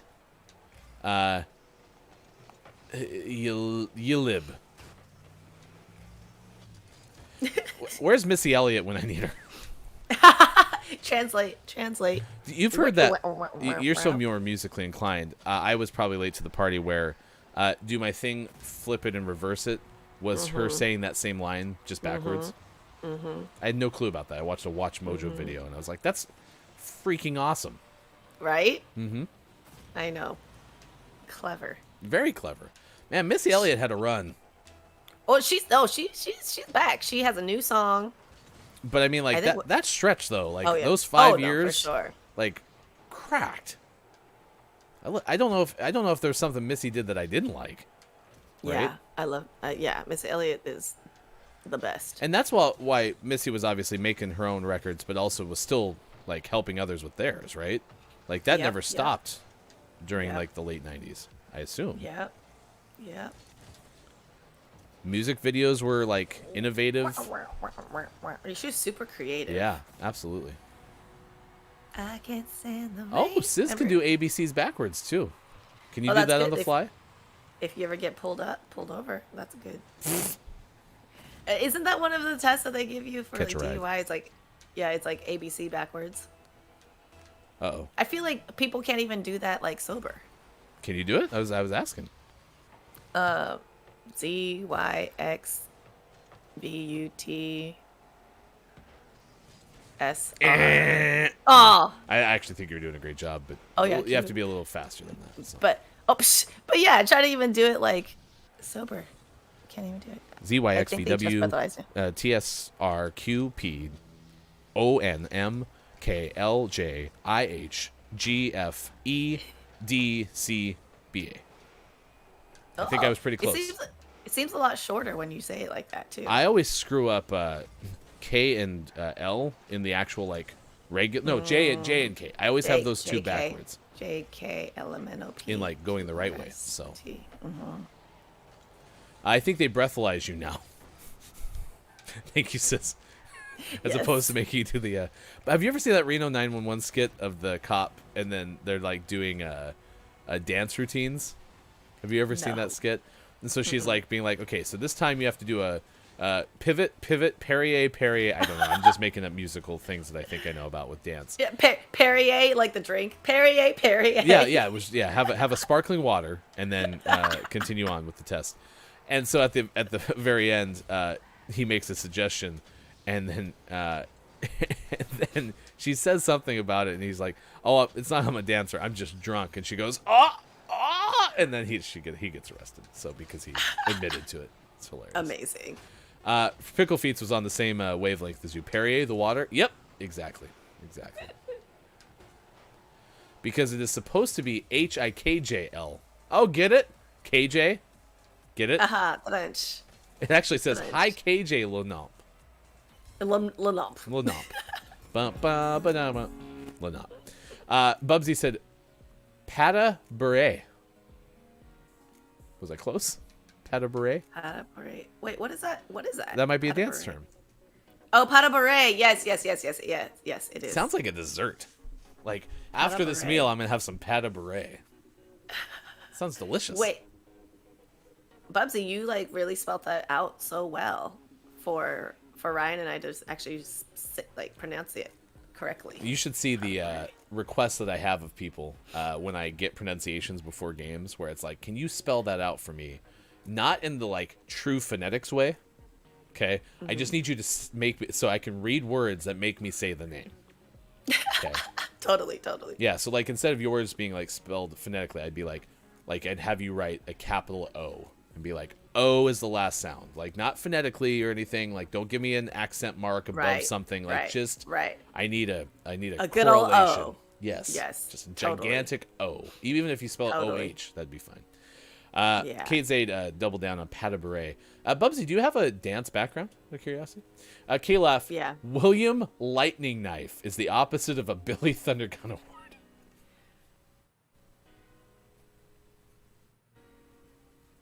Get it? Because William's the long name for Billy, and then opposite of thunder is lightning, and somewhat of an opposite of a gun is a knife. Wow, William Lightning Knife. How about William Lightning Hug? Because instead of shooting someone, you give them a hug. Yeah. Brennan, Pass de Beret is a 3-touch step ball change. Dungeon, yeah. That phonetic spelling was on point. Well done. Pickle, the big O. The hefty O. There you go. Look, it's hefty O. William Lightning Knife. Bubsy does have a dance background, Theo.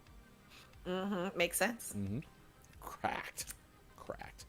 Quiet I'm Gaming. That's Sir William Lightning Knife to you. I like that. I like that. Sir William Lightning Knife. Sir William Lightning Knife the Third. Thank you. Okay. Oh, okay. Sir William Lightning Knife was my father. Nope, Lightning Knife. Okay, it's official. K-Laugh, you can put in production notes. So if someone has an awful show, which we're not going to hand this out very often, they will receive the Sir William Lightning Knife the Third award. Okay? There we go. Downs, only Billy's mom calls him that. Hilarious. All right, it's 8:46 West Coast time, 11:46 out east. It is 4:46 for those watching GMS in the afternoon. Are you going to have a brownie for National Brownie Day? No, because then I would have to actually go buy brownies. My wife, bless her baking skills. So there's a Costco package of like Ghirardelli brownies. They're delicious, amazing. And it's like the package is about this big, and it makes 8,000 brownies because it's Costco, right? Yes. So you can buy those, and it's really easy to make. It's like an egg and then probably some water. You mix it up, and bada bing, you get brownies. My wife was like, screw that noise. I'm just going to make them myself. And so she now has like this brownie recipe that she can just like whip up on the fly. Like it's almost easier for her to be like, I want dessert, hefty wife. Would you be willing to make something? Maybe we can open a package of Oreos. And my wife will be like, nope, I'm going to make brownies. And then like 45 minutes later, we have amazing, delicious brownies. So, yeah. Oh my gosh. Be grateful for that. Oh, look at me. I have never been ungrateful for my my wife's baking abilities. So. And the love. Food is love. It is. I love that. Chris Emmy, yes, that's true. Today I get the the Sir William Lightning Knife Worst Teammate of the Match award. William Lightning Knife the Third. Thank you. And then Chris goes, Billy's mom has got it going on. Nice. KJ is going to make gluten-free, vegan, sugar-free brownies today. Let's go. I love it. Okay, all right. Chris knows what I'm talking about, though. That Ghirardelli brownie mix. Top notch. All right, take us to Chipotle, would you please, Theo? Bill Shannon of Wavy.com has a story. We talked about this in the first hour. This is the Wallstormer Memorial Cilantro story of the day. Our good friend Wallstormer guest hosted on Friday. Is the founder of Intelligame. Please check out Intelligame. We'll be probably streaming shortly after we're off the air today. No, it's Wednesday. We'll be streaming tonight around the time that Chris ME is on, around 6 p.m. or toward the time that Chris is leaving stream. But either way, check it out. Twitch.tv/Intelligame, making connections between games and the real world. And lover of cilantro. Big fan. Like, I do love cilantro, but I feel bad for those people who have an aversion to it. It's so sad. Chipotle's new cilantro soap may be the kick your shower needs. How interesting. And the packaging looks super, like, retro, like 80s. Some people love cilantro, but others think it tastes like soap. Haha. Okay, I get it now. So it's only fitting that Chipotle releases bars of cilantro soap to give your shower a little kick. The new all-natural soap boasts a fresh scent and is perfect for anyone who loves or hates cilantro. What? Also known as coriander. The debate has raged on through multiple social media platforms between fans and the haters. Roughly 4 to 14% of the population is genetically wired to experience a soapy flavor when they eat cilantro. Those people who think it tastes like soap have a variation in a group of olfactory receptor genes that allows them to strongly perceive the soapy flavored aldehydes in cilantro leaves. So, that means using your smelling senses. Our cilantro, quote from Chipotle, our cilantro soap plays into a larger trend of turning digital moments into real life experiences. Every Chipotle fan, regardless of which side of the great cilantro debate they're on, can appreciate this fan-inspired gift. Can they, though? The soap sells for $8 a bar, so it's expensive, and can be found on ChipotleGoods.com. Side note, ChipotleGoods.com also has chips and guac, slip-on sandals, Carhartt gear, and more for that Chipotle super fan in your life. Yeah, I don't know. You wouldn't buy it? I don't know. I think I have to smell this. I love cilantro, but I think we have to smell this first. Yeah, cilantro is amazing. all about. Big fan. Big fan of cilantro. Tastes good, makes everything better. But I do feel badly that for some, yeah, you throw that in your mouth and you're like, this tastes like soap. All right. Sis says, I want to smell like a burrito bowl. Yes, let's go. Brendan, by the way, said, I don't know why the subject is baking, but I made more cookies last night, for a work event. So I have a pile of cookies on my desk taunting me. Sounds amazing. Yum. What's on Brendan's. Mike's desk? Okay. KJ, if you eat them, they will not taunt you, Brendan. Ooh, that actually, honestly, is one of my biggest solutions to food problems, and that's part of my eating problem. Have you ever seen, I don't know, I brought this up before, but Tiny Toons back in the day, and Little Pig, what's the pig's name? I mean, there's a Porky Pig. Is that I don't know. Looney I Tunes? mean, it's a Looney Tunes character, but I think Tiny Toons were all different characters. Yeah, I think it's a baby version of Porky Pig. So he keeps on having these nightmares that this chocolate cake is calling to him from the kitchen, and it's like, eat me. So he gets up in the middle of the night and basically, That's he eats hilarious. the chocolate cake. Yes, I so would that's be how I feel about. That's me every night trying to not eat sweets. Down says, does Chipotle usually make soap? Is it now a restaurant? I don't know where Chipotle decided to do this, but listen, you have to diversify the portfolio, right? Investors love that. So, Down's also informing us it's Hampton J. Pig. It's the name of the character you're looking for. Is it? I mean, Down's never lied to me. KJ just says, rub cilantro on your wrists and behind your ear to smell like cilantro. That would work. Brendan, Josh also was sure to note he just doesn't like it because he doesn't like it.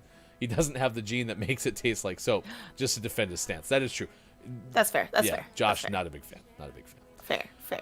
Last thing, Sis, I still can't tell the difference between cilantro and parsley. My boyfriend is like, just smell them. And I can't tell them apart. Sis even believes Chris saying they taste so different. All right. So that was your cilantro story. We did tell you about a brewery that makes beer out of Christmas tree spruce and, of course, the climber who was not able to keep all the precious gems. We've asked you today about your favorite classes. Thank you for sharing all your favorite memories. Our Billy Thundergun Award winner, no surprise here, goes to Scott Chick 360, who had a tremendous show. Billy Thundergun, teammate of the match award. Stay tuned for clip of the day. It may be Scott Chick relevant, by the way. I can't remember which one it is, but I'm hoping it's the one that we were about to show you. It is time for the Gaming Morning Show Morning Gaming Renews. This recap of the headlines of the day, video game style. If you missed any of them, of course, check us out at WatchGMS on Twitter and search Hashtag GMS Morning Gaming News. and then get ready for your takeaways that were pretty okay. Clip of the day, and we're going to send you over to a streamer that we don't usually get a raid. I'm excited for this one. Ubisoft introduces Quartz, a platform for playable NFTs. Again, we're living in the future. The blockchain is everything. John Carson of Game Informer has that story, where Ubisoft is going to allow you to play playable NFTs. Still don't have a clue what that actually means, but it's happening, and I got to figure out the blockchain. Do you understand the blockchain? I need to learn a lot Yep. more Yeah, about it's all of that. Wave of the future. Joseph Yes. Knoop of IGN says Sony revealed an 8K VR headset prototype. Now, one thing that stood out when Sports Gaming was sharing this story earlier, each eyeball is worth 4K. So I don't know if you have loss of vision or maybe are blind in one eye. Can you only play this VR headset in 4K? Can you even play a VR headset if both eyes don't work? I have no clue about this, but Sony revealed that an 8K VR headset prototype does exist. So if you're interested in it, it exists. Have you ever played VR? I mean, a little bit, but not too much, no. Mike Fahey of Kotaku said the first third-party PS5 controllers have been announced. Scuff Gaming is making them. I guess they start in the $200 range, but you can get one if you want.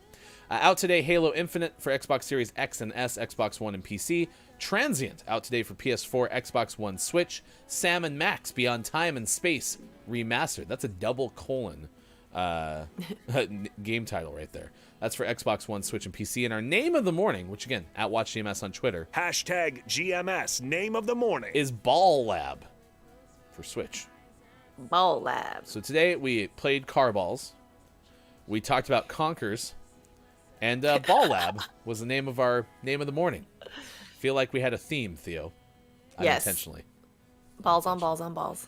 All right. Again, Scott Chick, yes. Thank you for your excellent work today. You are a Billy Thundergunner winner. It's time for the clip of the day. The clip of the day. Hey, hey. Here it is. It's the clip of the day. Yeah. Toot toot. Hey, this is too much work. Not going to happen. So, all right. Gaming Morning Show continues 7:48 out on the West Coast. Is 10:48 out on the East Coast, and now 10:48 East Coast, 3:48 in the UK. You are one of life's winners. Downs, then you try to smash each other's conkers.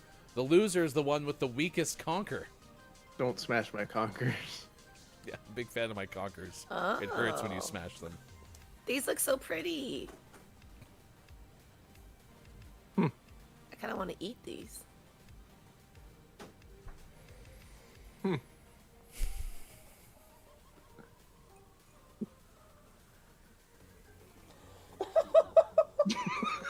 What?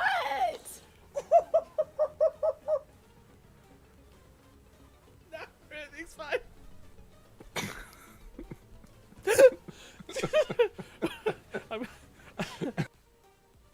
What's your clip of the day?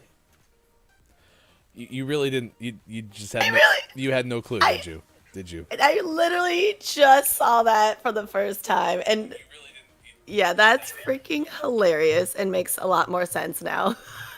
I listen. I try to keep this whole thing PG-13 and try not to be my immature self, but like, did you heard it? Come on, like, come on. I mean, yeah. It's too good. It's too good. I was obviously in my other, You sure in were. a totally different. And the first reaction when you said something about like they're so pretty, I was like, okay, that's Pretty. funny enough. Yeah, Like, I want to eat them. Sure said that. Chat. What is your takeaway that was pretty okay? What is something you learned from today's show? We are going to send you over to I Am the Pizza Babe.